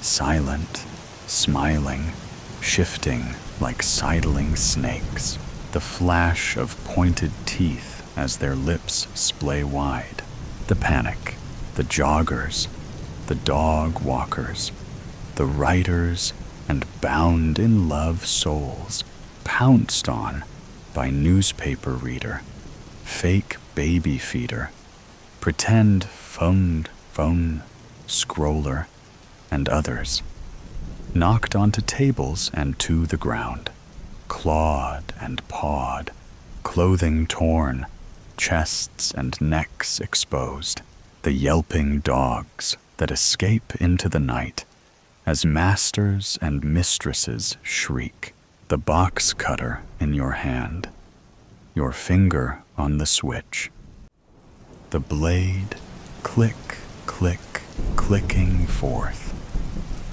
the fear clutching your heart like a pair of hands, throttling the image, the hand on your forehead and the arm around your chest as you hold the blade out to defend. The unbalancing tug, the forced turn, the visage of evil, hovering close, like in a mirror, the beret, the crystal eyes, the gaping maw and teeth, the hypnotic stare that pulverizes the fragments of your clay heart and causes your body to stiffen. The face craning close, the hot breath on your neck, the pop and puncture of flesh, the memories, broken glass, shouted insults, anger bloomed from the seeds of perceived failure, raised fists, temperatures, voices, bruises and blood, the teeth sinking in, cold like daggers of ice, the frozen lips clamping to flesh with rubber-like suction, the precious source of life exsanguinating out her face, screaming her dismay. She gave you everything, all her trust and faith, her support. She believed in you. You let her down. The death of love, the box cutter, propelled by instinct, blade slicing through tissue-thin flesh, serrated edge carving up gristle, the steaming, warm essence of all things that live washing over your hand, the gauze bandage stained red at last, the chuckle in your throat as a monster drinks its fill, the realization of futility as a monster surrenders, the smile on your lips, the roll of your eyes, the abandonment of hope and acceptance, the curse of being a coward to the end, the story. What was the story? What was it called? The relief, the story, the one that she wrote, the one about vampires, the release, the vampires who get their caffeine fix from blood, the revulsion, the blood that drains out of your veins. Now the story is yours. The Menagerie. Don Benway and his father were regulars at the hospital's oncology department and on familiar terms with Jerry, the head porter. "Morning, handsome," Jerry would say as he approached. "How are we today?" "A darn sight better than you," Walter would say, muttering behind his bandages. Walter had undergone regular surgery for over 3 years, and during that time, they'd snipped, sliced, and cut away so many facial lesions, he was almost unrecognizable. "Your usual seat, sir?" Jerry would ask, smiling as he pushed Walter's wheelchair. Do I have a choice in the matter? The plastic surgeons couldn't keep pace with Walter's disfigurement, and, as a result, he'd retreated from life and deteriorated both physically or mentally. Don was 9 years old back in 1977 when his family moved to the house that became their long-term family home. The Benway family attended a viewing the week before they moved in. It was the first time Don had visited the house and met Mr. and Mrs. Jolly. The couple had lived there most of their adult lives and cherished their old place Despite their advanced years, they'd maintained the garden, and the Benway family would inherit an impressive collection of mature trees, shrubs, and plants, not to mention a curious menagerie of assorted wildlife. While Mr. Jolly escorted Don's parents around the interior, Mrs. Jolly showed the lad all the secret nooks and crannies in the garden, concluding her tour with an introduction to her tortoises, Thomas and Tabitha. Don's face beamed like an early morning sunrise when he met the wrinkly old reptiles. Their cold, scaly flesh and severe faces were both characterful and hideous at the same time. The old lady encouraged Don to offer them lettuce. His hand trembled as he offered the crisp leaves, and he laughed out loud when they recoiled into their gnarled shells. "Oh no, what did I do? Don't worry, they'll get used to you. Are you leaving them here?" "It's their home," she said, "and they'll bring good luck." She held Don's hand, and holding his gaze, made him promise to look after them. "I'll do my best," he said. "Let's meet the other creatures." "Yes, please," he said with twinkling eyes. Mrs. Jolly introduced Don to the other inhabitants of her garden, explaining how to care for the small aviary of chirruping canaries and the modest, ornamental pond containing a dozen lethargic goldfish. At the exchange of contracts, the conveyancing solicitor notified Don's parents about the deal breaker. It's yes to the menagerie, or no sale. Don's father's jaw sagged in disbelief, and he voiced his objections, saying how much he couldn't abide pets. The lawyer shrugged and made it clear he got paid either way. However, Don's mother, Anita, had fallen in love with the house and fought her corner. Mr. Benway backed down for once and agreed to sign, providing he had no responsibility for the damn beasts. So said, so done.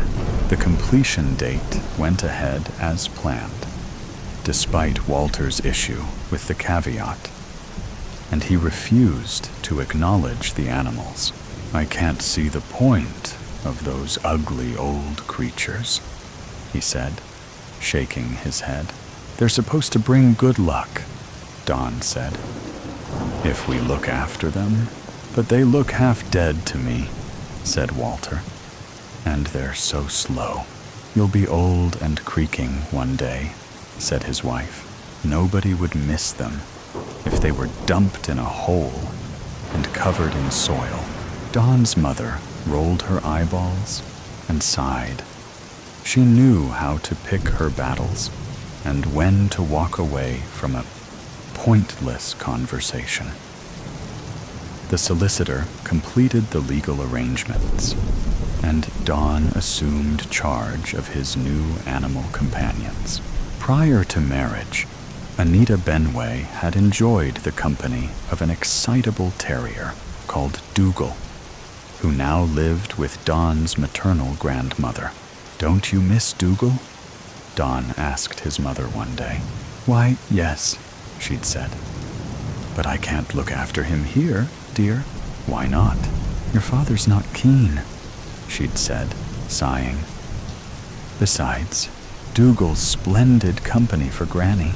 Under the circumstances, Don was fortunate his father granted him any time to care for the motley collection in their new garden.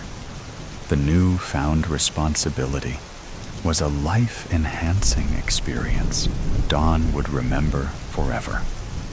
However short-lived, it was the goldfish that vanished first. Mr. Benway blamed the local heron for their disappearance. Don accepted his father's explanation without question, and it wasn't until years later that he queried events. It was possible the beady-eyed predator had spotted the listless fish basking in the warm summer water. But had it swooped down and skewered them? It was doubtful, because they'd covered the water with a strawberry net designed to prevent such an occurrence. There was little chance of the bird reaching beneath the mesh, unless somebody had removed it. Walter's skin complaint started with 1 or 2 minor blemishes. He couldn't stop scratching. He had dry patches on his cheekbones, forehead, and temples that irritated him. The long-term result of a casual indifference to the perils of sunburn and skin protection. Don noticed him digging at them with his fingernails while he read his newspaper, watched TV, and during meal times at the dining table. Walter's urge to scratch was an instinctive and almost unconscious reaction. His tiny weeping sores would bleed, scab over, dry out, and itch like mad again. The aviary remained intact for about a year, until the last of the canaries vanished. It never occurred to Don that their dwindling numbers might be associated with his father's activities in the garden. Don was diligent about shutting the wire mesh door after feeding times, and couldn't work out how it was often ajar, or why Mephistopheles, the neighbor's tabby, looked so pleased with himself, licking his moist claws as if he'd enjoyed a 3-course meal. Walter dismantled the rickety wooden structure after the last resident disappeared and burned the remains at Halloween. Don asked for a replacement. It wasn't an option. "You'll just have to be happy with the tortoises, son," said his father, smirking, "and make the most of them while they're alive and kicking." It was after Halloween when Don first noticed the tortoises had vanished. There was no obvious explanation for their disappearance. He didn't suspect the heron, and Mephistopheles was nowhere to be found. "No point in worrying," said Mr. Benway. "I'm sure they'll return to trouble us again." Don's mother was a brave soul, bless her, and always gave sound advice based on common sense and astute observation. Anita had warned Walter about the dangers of scratching himself years before she passed away. She told her husband he was making his complaint worse, and threatened to either clip his fingernails or knit him woolen mittens to prevent irritation and subsequent infection. Walter tutted with exasperation at her remarks, despite acknowledging she was correct. But would he stop? No way. In Anita's absence, Walter persisted against her advice, and his condition deteriorated. After 15 years of itching and scratching, the affected areas of skin expanded beyond all expectation, screaming out loud for medical intervention. It's standard practice to have sun-damaged skin removed, Walter's consultant said, recommending an initial series of minor operations to remove the first malignant lumps. The surgeons described the offending growths as blossoms, as if they were intriguing botanical discoveries to be dissected, examined, and archived for future generations of horticulturists to study and discuss in their PhD essays. 3 years ago, Walter's consultant found a lump on his neck that looked like cancer. He took a sample, and the lab results were indisputable. It was serious. They had to take positive action. The hospital rushed Don's father to the front of the queue. Within 2 weeks, they admitted him to hospital and started a month-long course of radiotherapy, resulting in emergency surgery. They removed a golf ball-sized tumor growing on his neck between his clavicle and jawbone. Walter's condition had started as sun damage and developed into galloping melanomas. It was the turning point for Walter. The oncologist gave him a low percentage chance of surviving another year. Contrary to his prediction, however, they prolonged Walter's life a further 3 years, but at a cost. Don's father took on an uncanny appearance. His once inquisitive and bright features disappeared after countless amounts of invasive surgery. The tip of his left ear was the first item to be snipped off. His attitude was stoic at that point. "It's you lot that have the problem," he'd said, brushing aside the issue. "I don't have to look at it, and I'm not worried about losing it." Very brave, Don thought, until the other ear faced the same treatment. Walter was much less philosophical at that point. He often pondered on cause and effect, and cursed his years of pottering about in the sun and dodging his wife's Factor 20. 2 years later, and he had both ears removed and 80% of his nose. Both nostrils were bloody gashes, above stretched and scabbed, beak-like lips. Both eyes stared, unblinking, out of lidless sockets, and they'd reconstructed his forehead and eyebrows with pale and ill-matching flesh grafts. In places, the new skin flapped like an unfurled sail in the doldrums, and in other locations, it was tight like a snare drum at a state funeral. His entire head had become a work in progress because the surgeons had struggled to keep pace with malignant outcrops. They passed him around the department for every aspiring surgeon to add to the disfigured conglomeration, rebuilding his features as if he were an ancient building in need of a facelift, bashed back into shape, and finished with a few quick licks of skin-toned emulsion. It's easy to underestimate the psychological damage inflicted. Walter's habits changed to accommodate the process of assessment, consultation, and surgical procedure.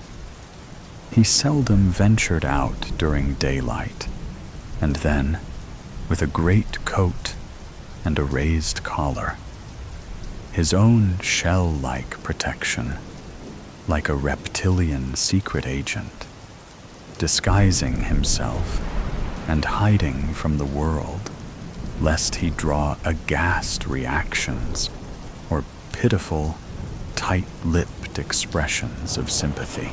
It was painful, to watch the slow transformation unfold, and heartbreaking to witness him become a wretched creature, hobbling about like the monstrous denizen of Geneva that Mary Shelley transformed into a famous fictional creation, stitched together from ill-matched body parts and second-hand components, and destined to a lonely existence, or hounded by ignorant townsfolk baying for blood.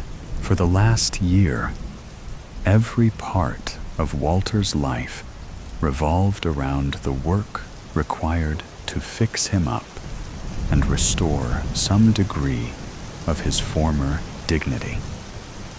Given the state of his face since they started tweaking and tinkering with his facial lesions, he would have been better off employing Cecilia Jimenez to restore his looks.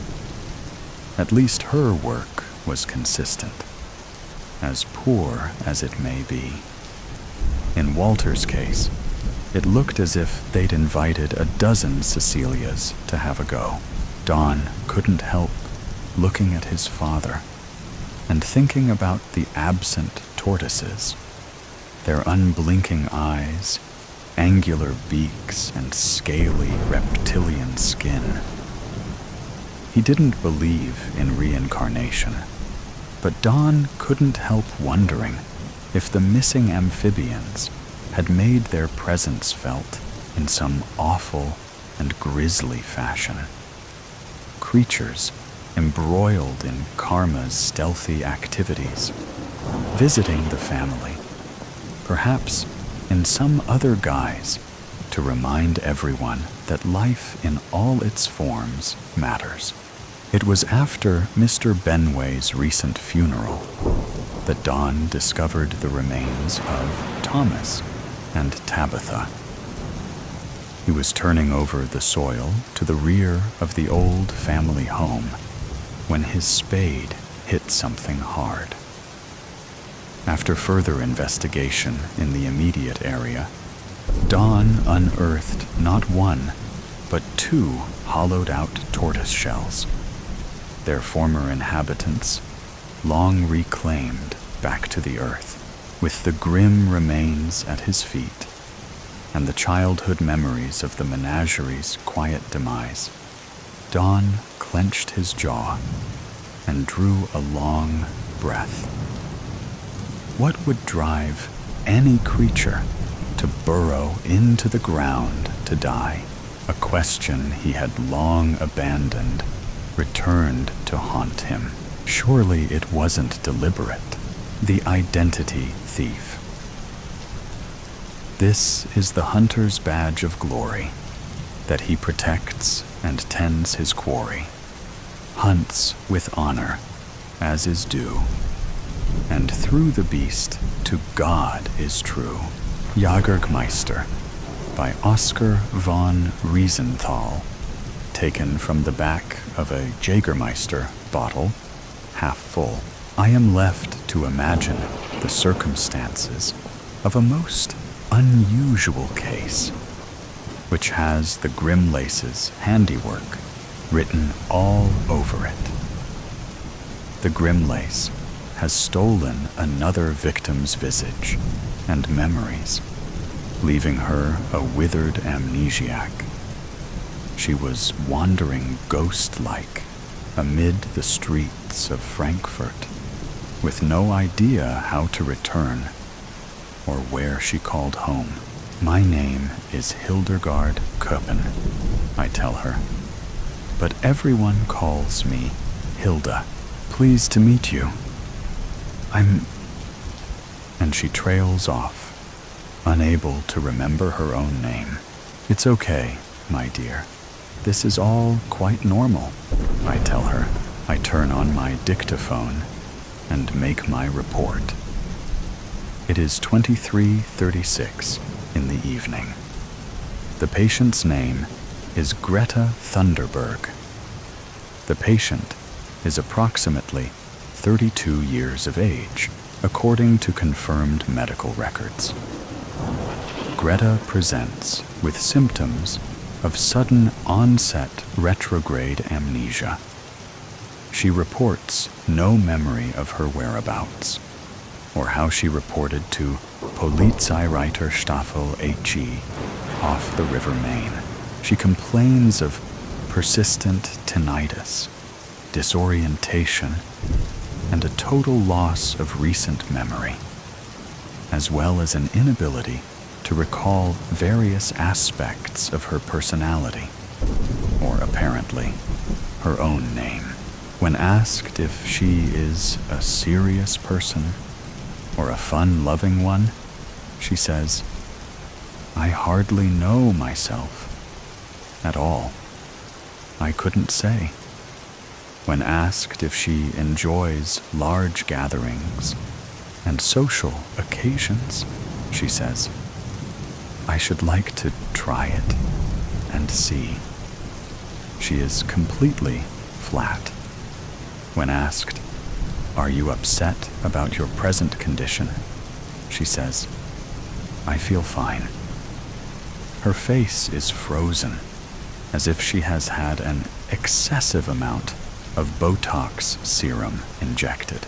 There are neither any signs of physical trauma nor any indication of the use of surgical instruments, and the blood work is normal. My diagnosis is that there has been a sudden hypoxic event and a hardening of neural connections occasioned by calcification from exposure to chemical antagonists, causing sudden onset retrograde amnesia, all of which is consistent with a Grimlace attack. I release the patient back to her police escort, who thanks me and is on his way. Brainy. That's me. Cut it, treat it, study it. I do it all. Neurosurgeon, neurologist, and neuroscientist. Check, check, and check.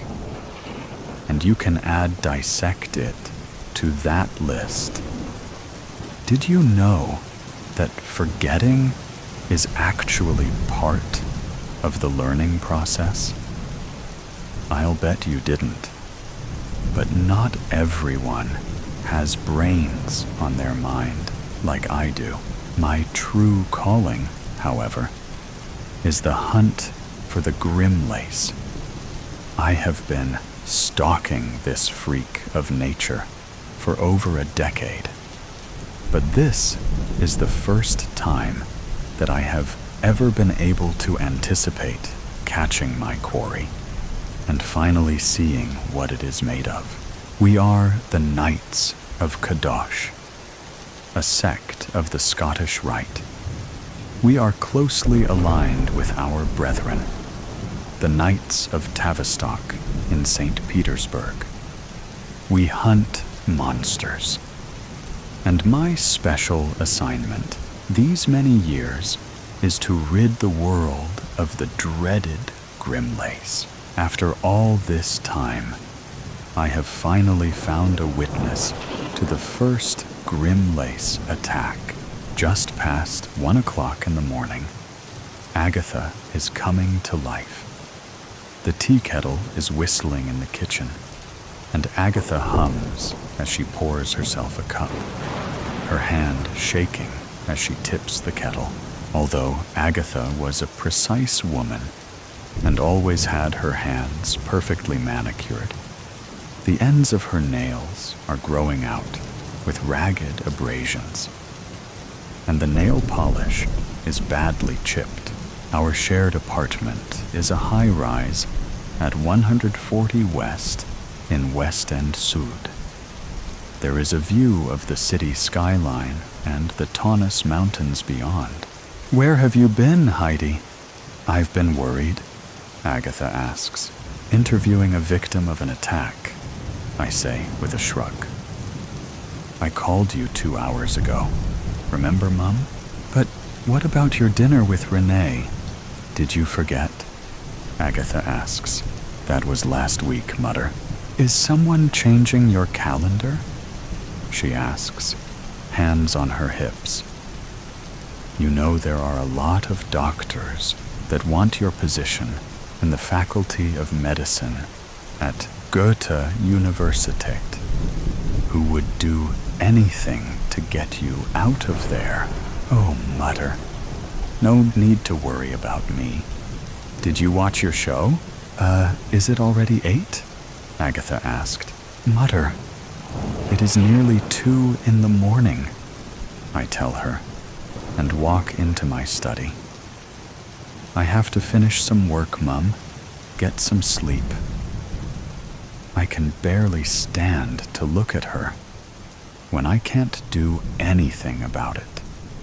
My mother was a fine physician and a woman of prominence. She has now been reduced to this dwelling invalid who sulks about being imprisoned by her own mind. I know she won't turn in until the sun comes down. I have given up trying to get her into a normal sleep schedule. After all, it is not as if I have one myself. She'll just sit on the balcony now, staring into space, as if the vista of the horizon will give her a chance to remember that she is in the process of forgetting. It has taken nearly a decade, but I am able to locate the stagehand who was present the night of the first Grimlace attack. The English theater was playing Saint Joan of the Stockyards, and Diril Verloren had top billing on the playbill, Louise recalled. I've heard of that play. He was playing the meat-packing magnate, Pierpont Mauler, Louise says. And you were there, watching from behind the curtains, during the entire play? I ask, jotting notes. Not the whole time, Louise says. Where did you go? I ask. At one point, I ended up going out back in the alley to have a cigarette, and found the understudy, Roach, speaking with a strange-looking woman. Louise says. We will come back to that, I tell him, blowing at some hair that has come untucked from my ponytail and is dangling over my left eye. What did Diril look like? Diril was a tall man, about 6'4", just stunning. He had a lean, lanky build. His coiled hair hung down in a shag cut. He had large, straight, white teeth that gleamed in the stage lighting. He had really bad ADHD, with a cutting, manic intellect. He was always gesticulating and animated, and always at an 11 out of 10. Louise says. Was he under the influence of anything? I ask. Other than his own self-importance and fame, you mean? Amphetamines. Adderall was pretty standard. Breakfast, lunch, and dinner, Louise said. I think that addiction is an impermanent solution to a permanent problem. How was the performance? I ask. He was a star. I remember his voice rising to a crescendo as he said, "Oh, everlasting slaughter." Nowadays, things are no different from prehistoric times, when they bloodied each other's heads with iron bars. It was quite the performance, Louise said. The words set off a spark of revelation as I struggle to understand my prey. I think of the price of fame for a performer. One must corral and direct a revelatory energy. From the crushing terror of the stage, the spotlight that leaves one exposed and vulnerable, An artist must mine this energy for a competence that once achieved is received, applauded, and becomes the most addictive of drugs. Yet the act is separate from the actor. The skill is separate from the skilled. The applause is not love, but mere recognition. This is not connection. There is a deep spiritual appetite in all of us for true connection. Nothing looks like a better cure for being invisible than fame. And yet, fame is the great invisibility cloak, a mask more isolating than a veil of solitude, for it expunges the person altogether, elevating their vocation and placing all value in the performance of their craft. The person behind the act starves and is strangled and becomes a slave to their role. I think of how similar this is to my mother's spells of dementia and the forgetfulness brought on by Alzheimer's.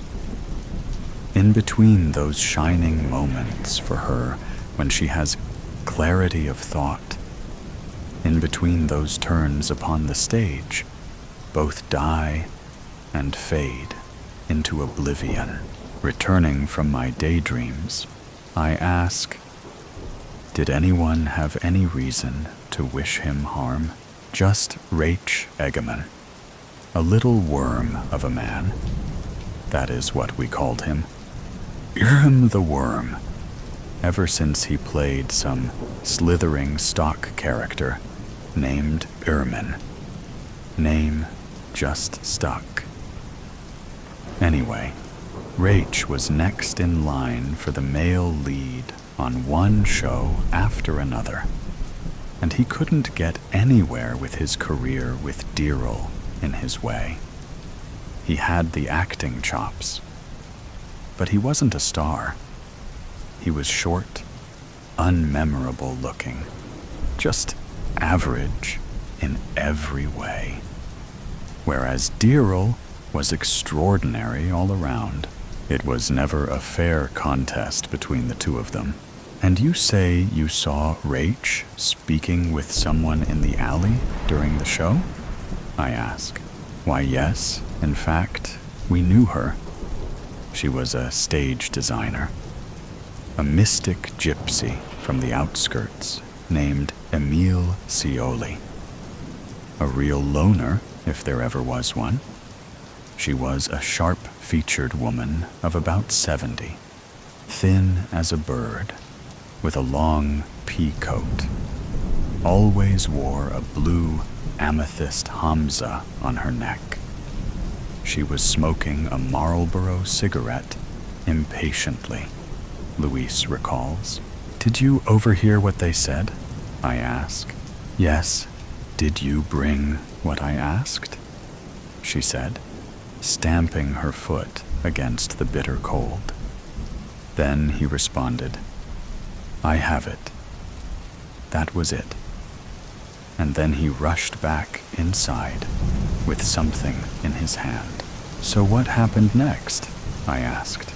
At some point, toward the end of the play, Deerl collapsed. When he came to, he was like a man possessed. He began pacing the stage, and then as he looked out over the audience, he screamed at them as if a wild animal baring its teeth and growling to keep a threat at bay. And do you know what caused this transformation? I ask. No one does, Luis says. Are there any working theories? I inquire. There is a rumor that Aisha was deeply jealous. Apparently, Rach had originally been cast as Pierpont Mahler. It was all settled. The playbill was printed.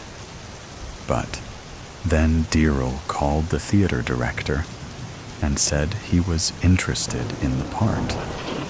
They couldn't refuse.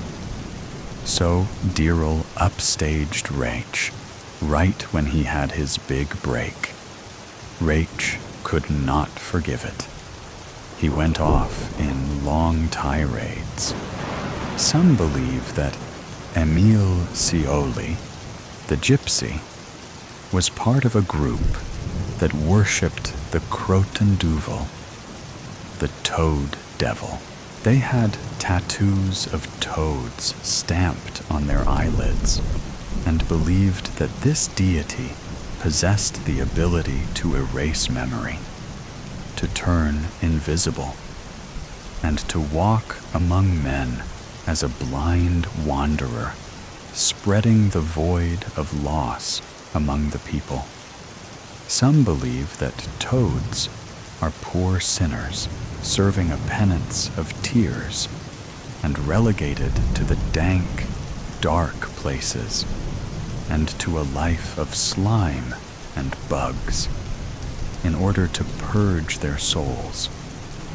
Wandering spirits in an earthly purgatory, the grips and stage hands, who know Rach best, said that he has a pearl toad statue given to him by Emile Cioli that has the words inscribed on it, which say, "Bang Tasser Toot." And they say the toad has a golden choker collar on it and is somehow connected to the affliction poor Dirrell suffered. They say that Rach guards the toad statue with his life, and if it is ever destroyed, Darrow will be healed. This is very helpful, Louise. That is a lot to digest. I'll be in touch if I have further questions. I tell him, the grim lace has no shadow. It walks below the street lights in the alley, donning a black cloak. Its hands and face are green. Its face has no contour, just a flat canvas, until it dawns the visage of one of its victims. As the grim lace slinks through the streets of Frankfurt by the train station, the streets are filled with drunks, prostitutes, and panhandlers. An old man sits with a bottle, huddled in a corner by some trash overflowing from a dumpster. He has rags about his shoulders, but his face is thin and handsome below his rugged, unkempt beard. The grim lace turns his green blank face to the man, who looks at him transfixed, and the grim lace latches on to him. A beam of translucent, opaque jelly forms between them. The bond, and the grim lace slinks in, bends to his knee, and draws out the man's visage, the man's memories, and shrinks within his robes to the height of his victim. Renewed, he stands to his feet, like a performer taking on a new role, and gains comfort in his own skin, lets the memories inhabit him, and he throws off his cloak, strolling into the square. I receive a call from the detective. He tells me that there has been a beggar who has gone missing. His daughter has come to the precinct to make the report. He tells me that the incident occurred near the train station. I thank him, and I am off with my hunting bag to find the grim lace. The cloaked creature, with the green hue to his skin, is pacing along the entrance to the train station, where the beggar used to set up each morning. In my bag is a mirror, a cattle prod, and a Sig Sauer 45 meter pistol. I find a bank of deep shadows by the corner and observe my mark. The Grimlace does not seem to know that it is adorning the persona of another human being. It seems utterly lost in its contrivance, cursed, as Louise had said. It seems to be in agony every bit as much as the woman Greta who came to my clinic the other day. Does this creature sleep? It lets out a blood-curdling chortle. Oh my God! The beggar must have been schizophrenic. The creature is hearing voices.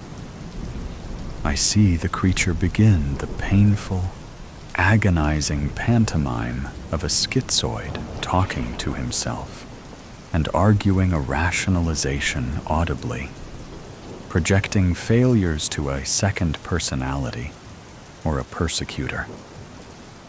This is one of the most common psychotic breaks, where the mind cannot accept its own failures and must personify or anthropomorphize its afflictions.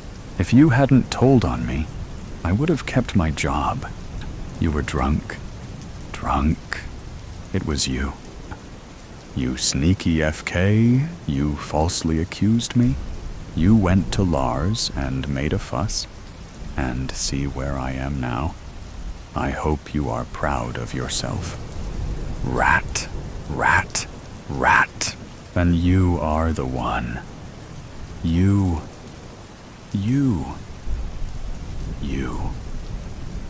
A drunk. An ingrate. A lazy, good-for-nothing piece of La, shut up, get away from me. Police, I am being attacked.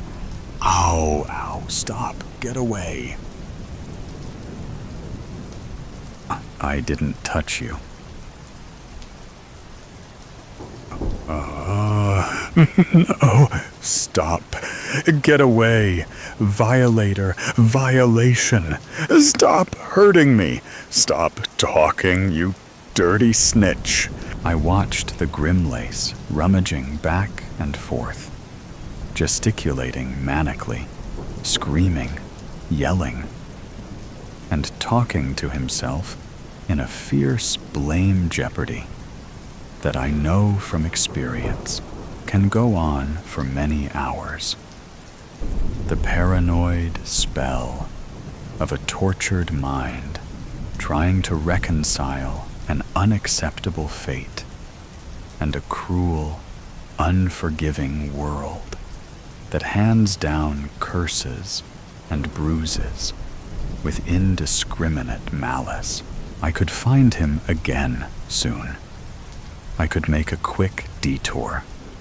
He would be going on like this for hours, if not days, until he was arrested, which would just land him down at the precinct. Back at the English Theater, I find Rach Egeman's dressing room. He is now playing the part of the lead in every play.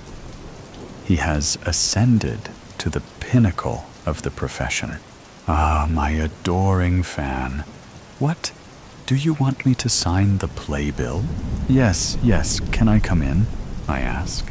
Here, come sit, he says with glee, but I do not sit.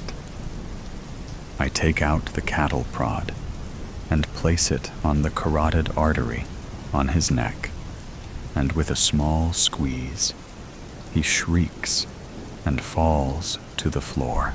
I begin my search. After a few minutes, I find the toad talisman and stow it in my bag.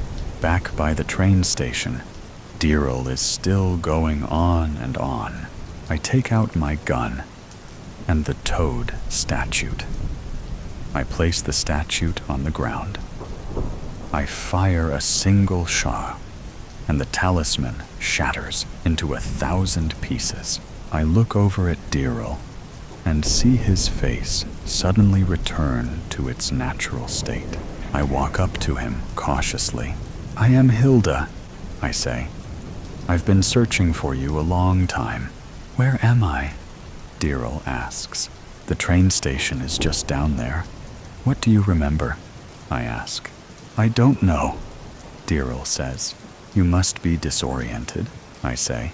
"It's more than that. I don't even know who I am," Diril says. "Quite right. But who among us really does? We all wear 1,000 masks and scarcely know where the real person begins and the artifice ends, don't you think? "Who are you?" Diril asks. "Let's go back to my clinic and see if we can't get this sorted out," I tell him, as we walk together in the eerie alleys of a lovely Frankfurt night. We pass by the English theater, and I watch as Diril's eyes sparkle with intrigue. "What are they playing tonight?" Diril asks, behind closed doors. "Have you seen this boy?" The woman behind the chained door shook her head at the creased photograph.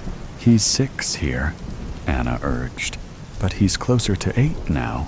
"Ain't seen him." "Sorry, truly I am." The woman hung her head, closing the door. Anna had almost gotten used to it. The slamming doors, the constant barrage of no's, dejected looks momentarily sharing her horror. Then straight back to daily life with the squeak of a hinge and the click of a lock. That's just what normal people do. Life goes on, for most. Times she wished she could close the door on it, say goodbye, give up. But what kind of mother would that make her? Sliding the photo into her inside jacket pocket, she pressed it to her chest, where he belonged. Men huddled on the apartment steps, threw dice, and glared at her as she left. Women shouting from sash windows at kids playing on the street shook their heads at the sight of her. Sorrow? Pity? Repulsion? She didn't know, nor care. By reputation alone, most everyone in Hartsville knew her, or of her. She'd become as much a lost soul as little Jimmy, except no one hunted for her. Not anymore. Released without substantial evidence is how the lawyers explained it. Not innocent, not guilty, somewhere in between, and cast into the worst court of them all, the public. Half the town and all her family blamed her for Jimmy's disappearance, and half again thought she murdered him. Some things just don't rub out after printing. Drawing deep from a cigarette, she leaned against the rust bucket she called a car, and home, its windows crowded with the few possessions her former husband allowed her to have. Gazing up and down the street, she considered how much longer she could do this. How many more shoes could she wear through? How many? "Hey, you," Anna turned, searching for the smooth voice.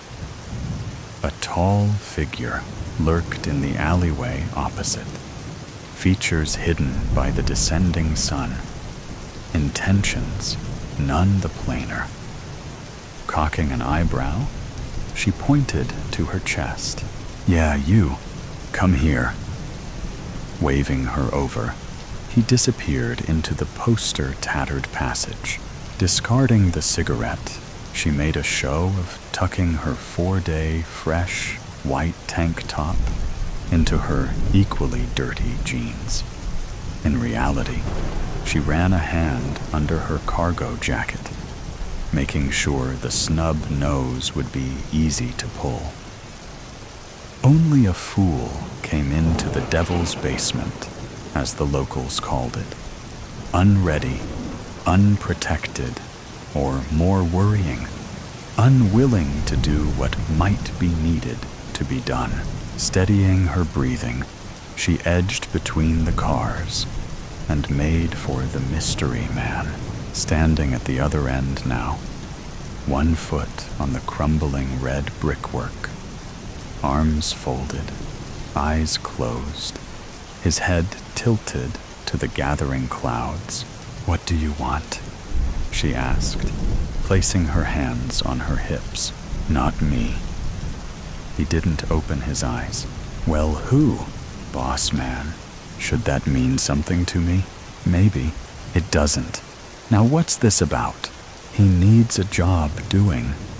Says you're the woman for it. Sorry, don't do job interviews in back alleyways." She turned, throwing a dismissive wave over her shoulder. "Here now, woman. Before you go, he wants you to have this." He extended a closed fist, finally opening his eyes. She stepped back, squinting in disbelief at his yellow stare, blazing like the midsummer sun. Nonetheless, curiosity sunk its teeth into her.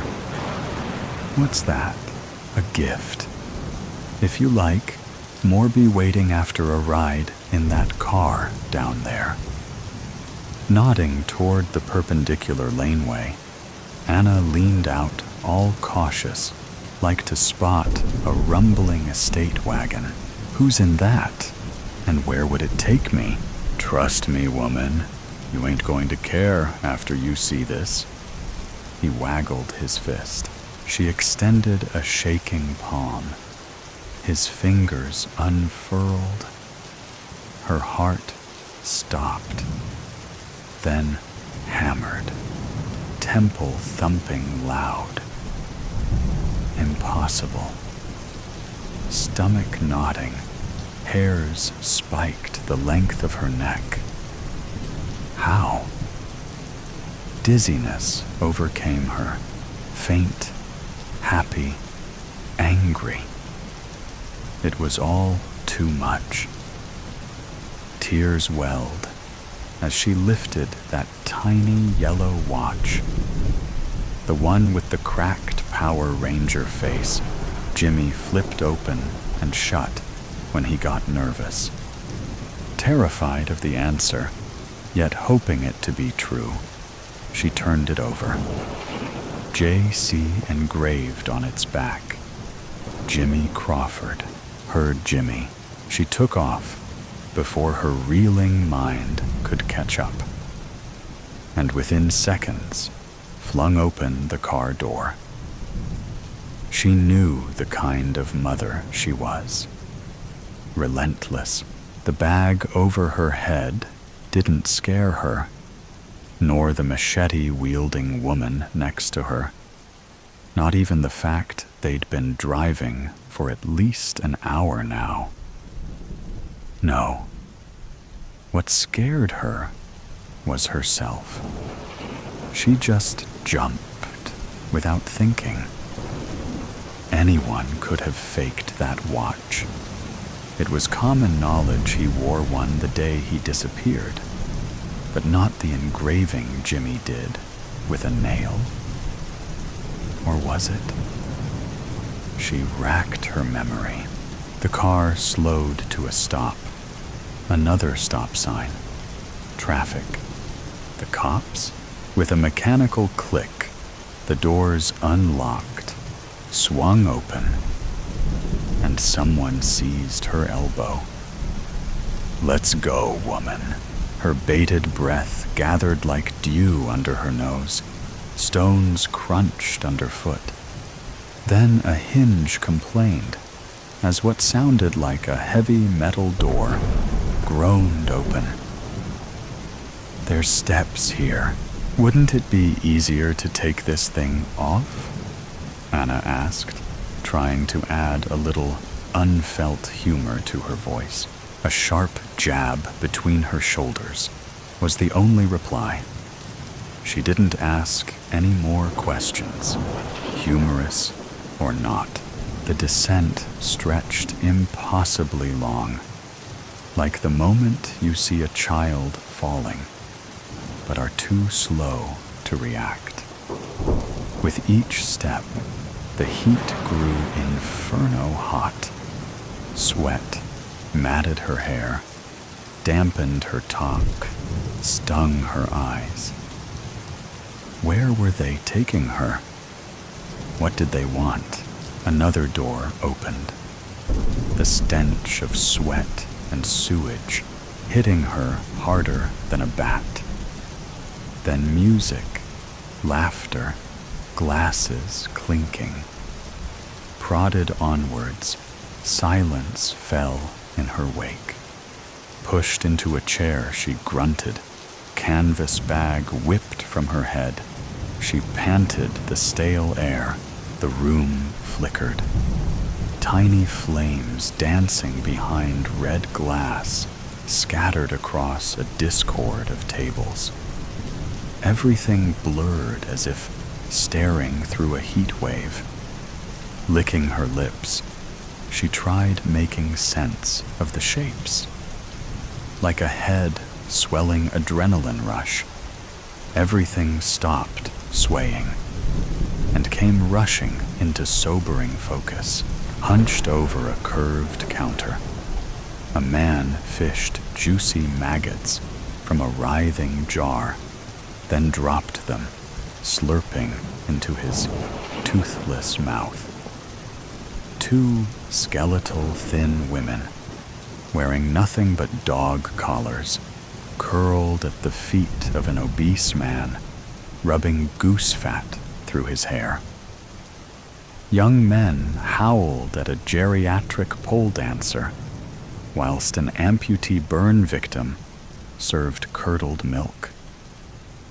All the while, a man on a small stage played dirty blues on a gore-splattered guitar, face a snarled rictus, fingers bloody stumps, vomit climbing her throat, blood draining from her face.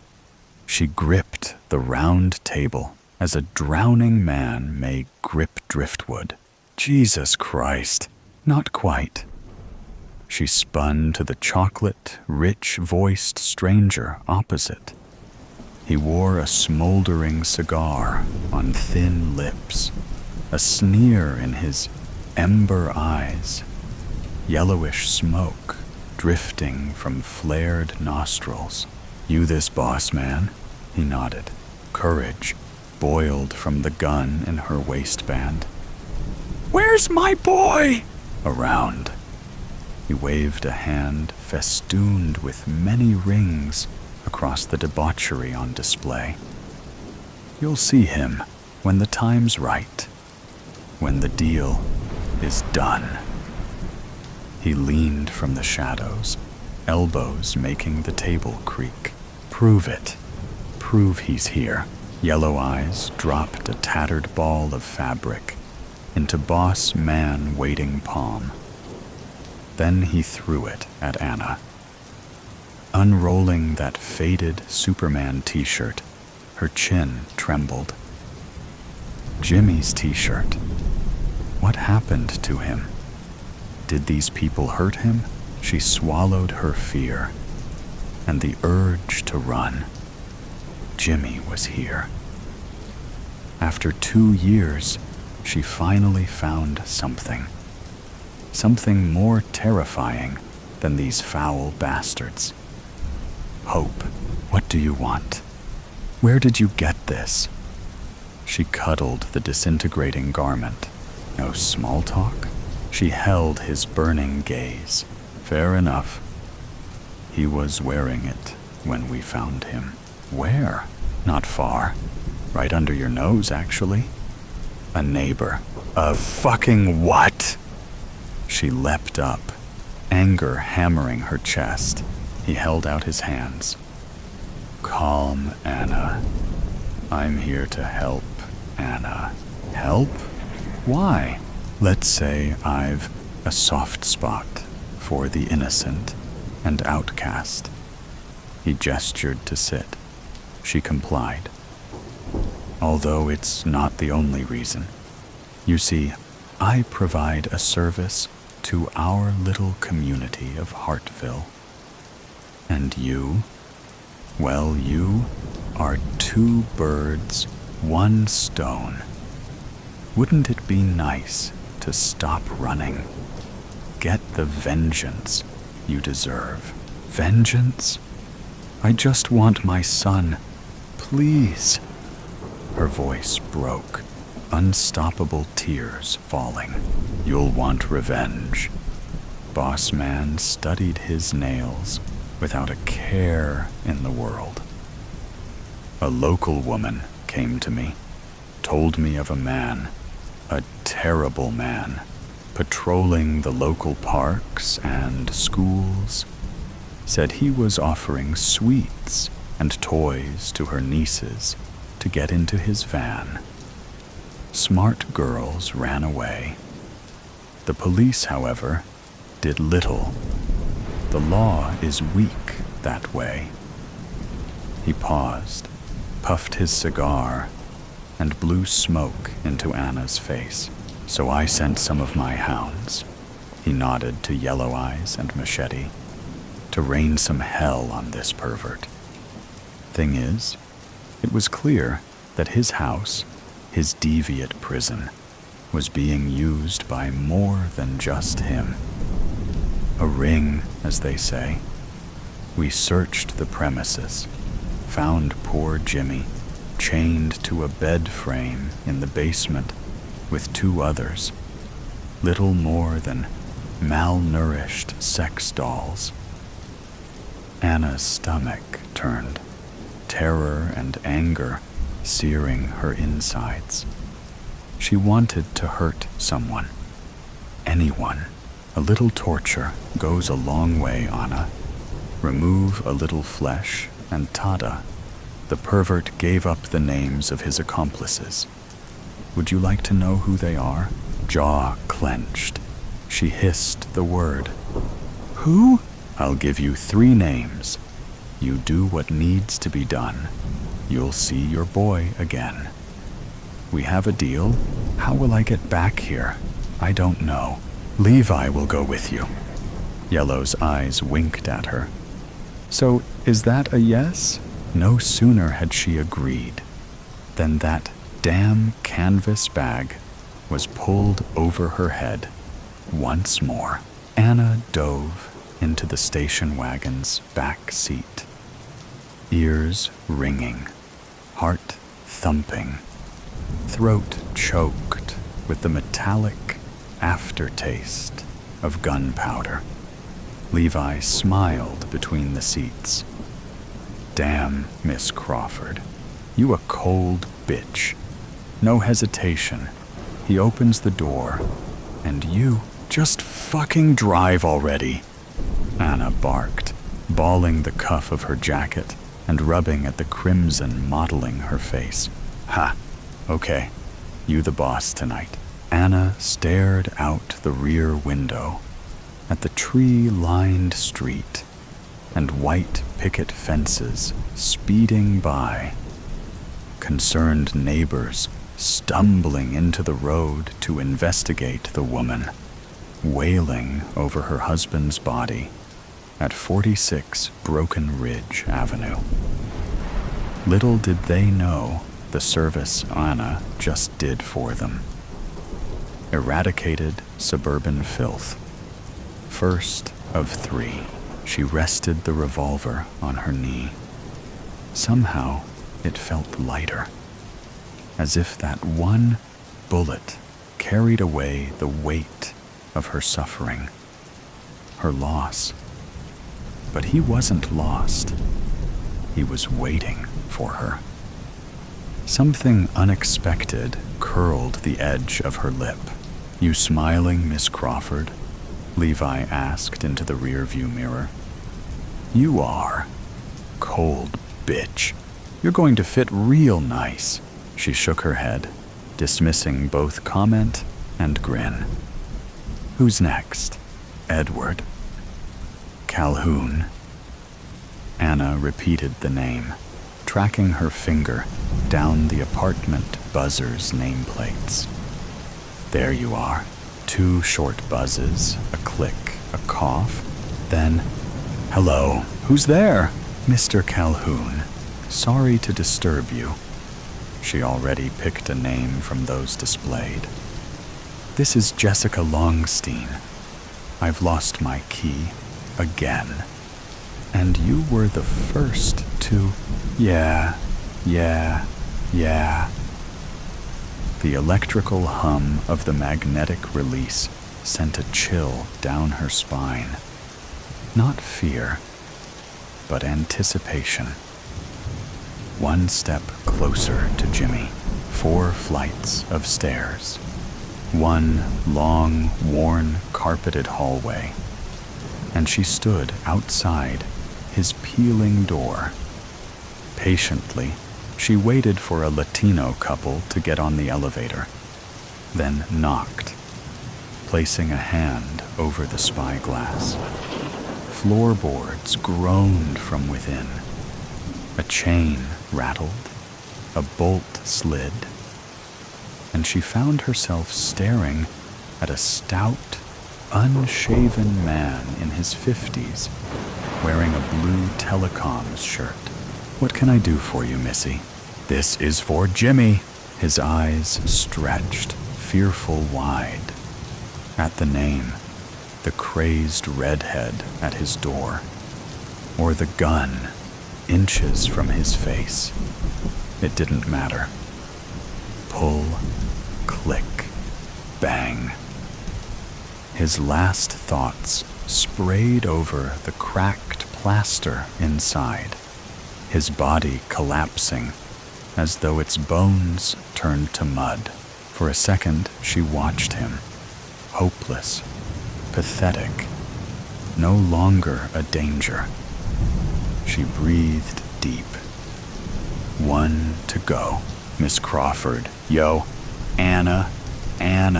Startling awake, she grabbed Levi's poking hand, blinked into focus, then looked about. She lay in the back of the car. A cul-de-sac of 2-story houses loomed outside, quiet with barely a light on, the moon hanging low, shimmering off their slate roofs. Anna stretched, cracked her neck, then shook her face. "How long were we driving? I can't believe I fell asleep." "It's the adrenaline. Big come down. Happens all the time. I took the long way here. Had to avoid prying eyes. That last one definitely got some flashing light attention. But this is it here, Miss Crawford." Levi pointed out the side window to a silhouetted figured light by the glow of a computer screen, typing into the small hours. Anna sucked her teeth, sniffed, pulled the lapels of her jacket, then checked her gun. Dirty bastard was probably on some chat site, pretending to be a teen girl or some other filth. "You ready?" "And willing," Anna answered, shuffling and gently closing the door. She caught sight of her reflection, frazzled and blood-specked, and an idea fizzled into being. She grabbed her arm, dragged her leg, and hobbled towards the downstairs window. It didn't take long for him to spot her. Taking off his glasses, he twitched the curtains. "Mister, please," she whimpered. "I went off the road, round the corner. I need—" Holding up a hand, he dashed from the room. A porch light sparked to life, and the front door opened. "You okay, lady? What the hell?" He spun, roaring, as the bullet tore through his shoulder. He tried dragging himself back across the perfectly manicured lawn, but it was useless. The hammer fell. Back of the head, he jerked, spasmed, fell still. It was done. She smiled, running back to the car. She could already feel Jimmy in her arms. Her sweet, innocent little Jimmy. The macabre cabaret garnered no interest this time around, and she stared straight at Boss Man when the canvas bag was removed. "My boy," she said, not a request, placing the revolver on the table before her. He smiled, swirled a glass of red wine, drank, then nodded to no one in particular. Eternity stretched out before her, biting her lip, fingers drumming the scarred tabletop. She couldn't quite believe it. She'd finally found him. Two great bulking necklace forms lumbered from the shadows, a metal box held between them. It thudded onto the table before her. Boss Man grinned, tapping its top. Giggles simmered behind her as she lifted the lid with trembling hands. Tears exploded, lip quivering, shoulders shaking. There was no mistaking it. Those cheekbones, large hollow eyes, even the skin dried and rippled as it was. She touched his forehead, sweeping away a dirty blonde fringe, and kissed him. She pulled his cracking and snapping corpse into her arms, his jaw swinging open in one last horrific scream. Falling to her knees, she pressed him close to her chest, where he belonged. Why didn't you tell me?" she spluttered between sobs. "I said you'd see him again. Here you go." Laughter rose like hyenas on the hunt. The unwashed bodies pressing coffin close around her. "It's okay, honey," she whispered to her son, rocking back and forth. "I got the bastards. I got them. 2 of them, anyway," Boss Man sneered. "What?" I said there were accomplices. I didn't say all 3 were. You humans are so eager to jump to your worst instincts. Oh dear God. Oh God. He can't help you, Anna. We have a long-standing arrangement. He finished the wine with a lip smack. "Why are you doing this to me? You're monsters, all of you." Boss Man leaned forward.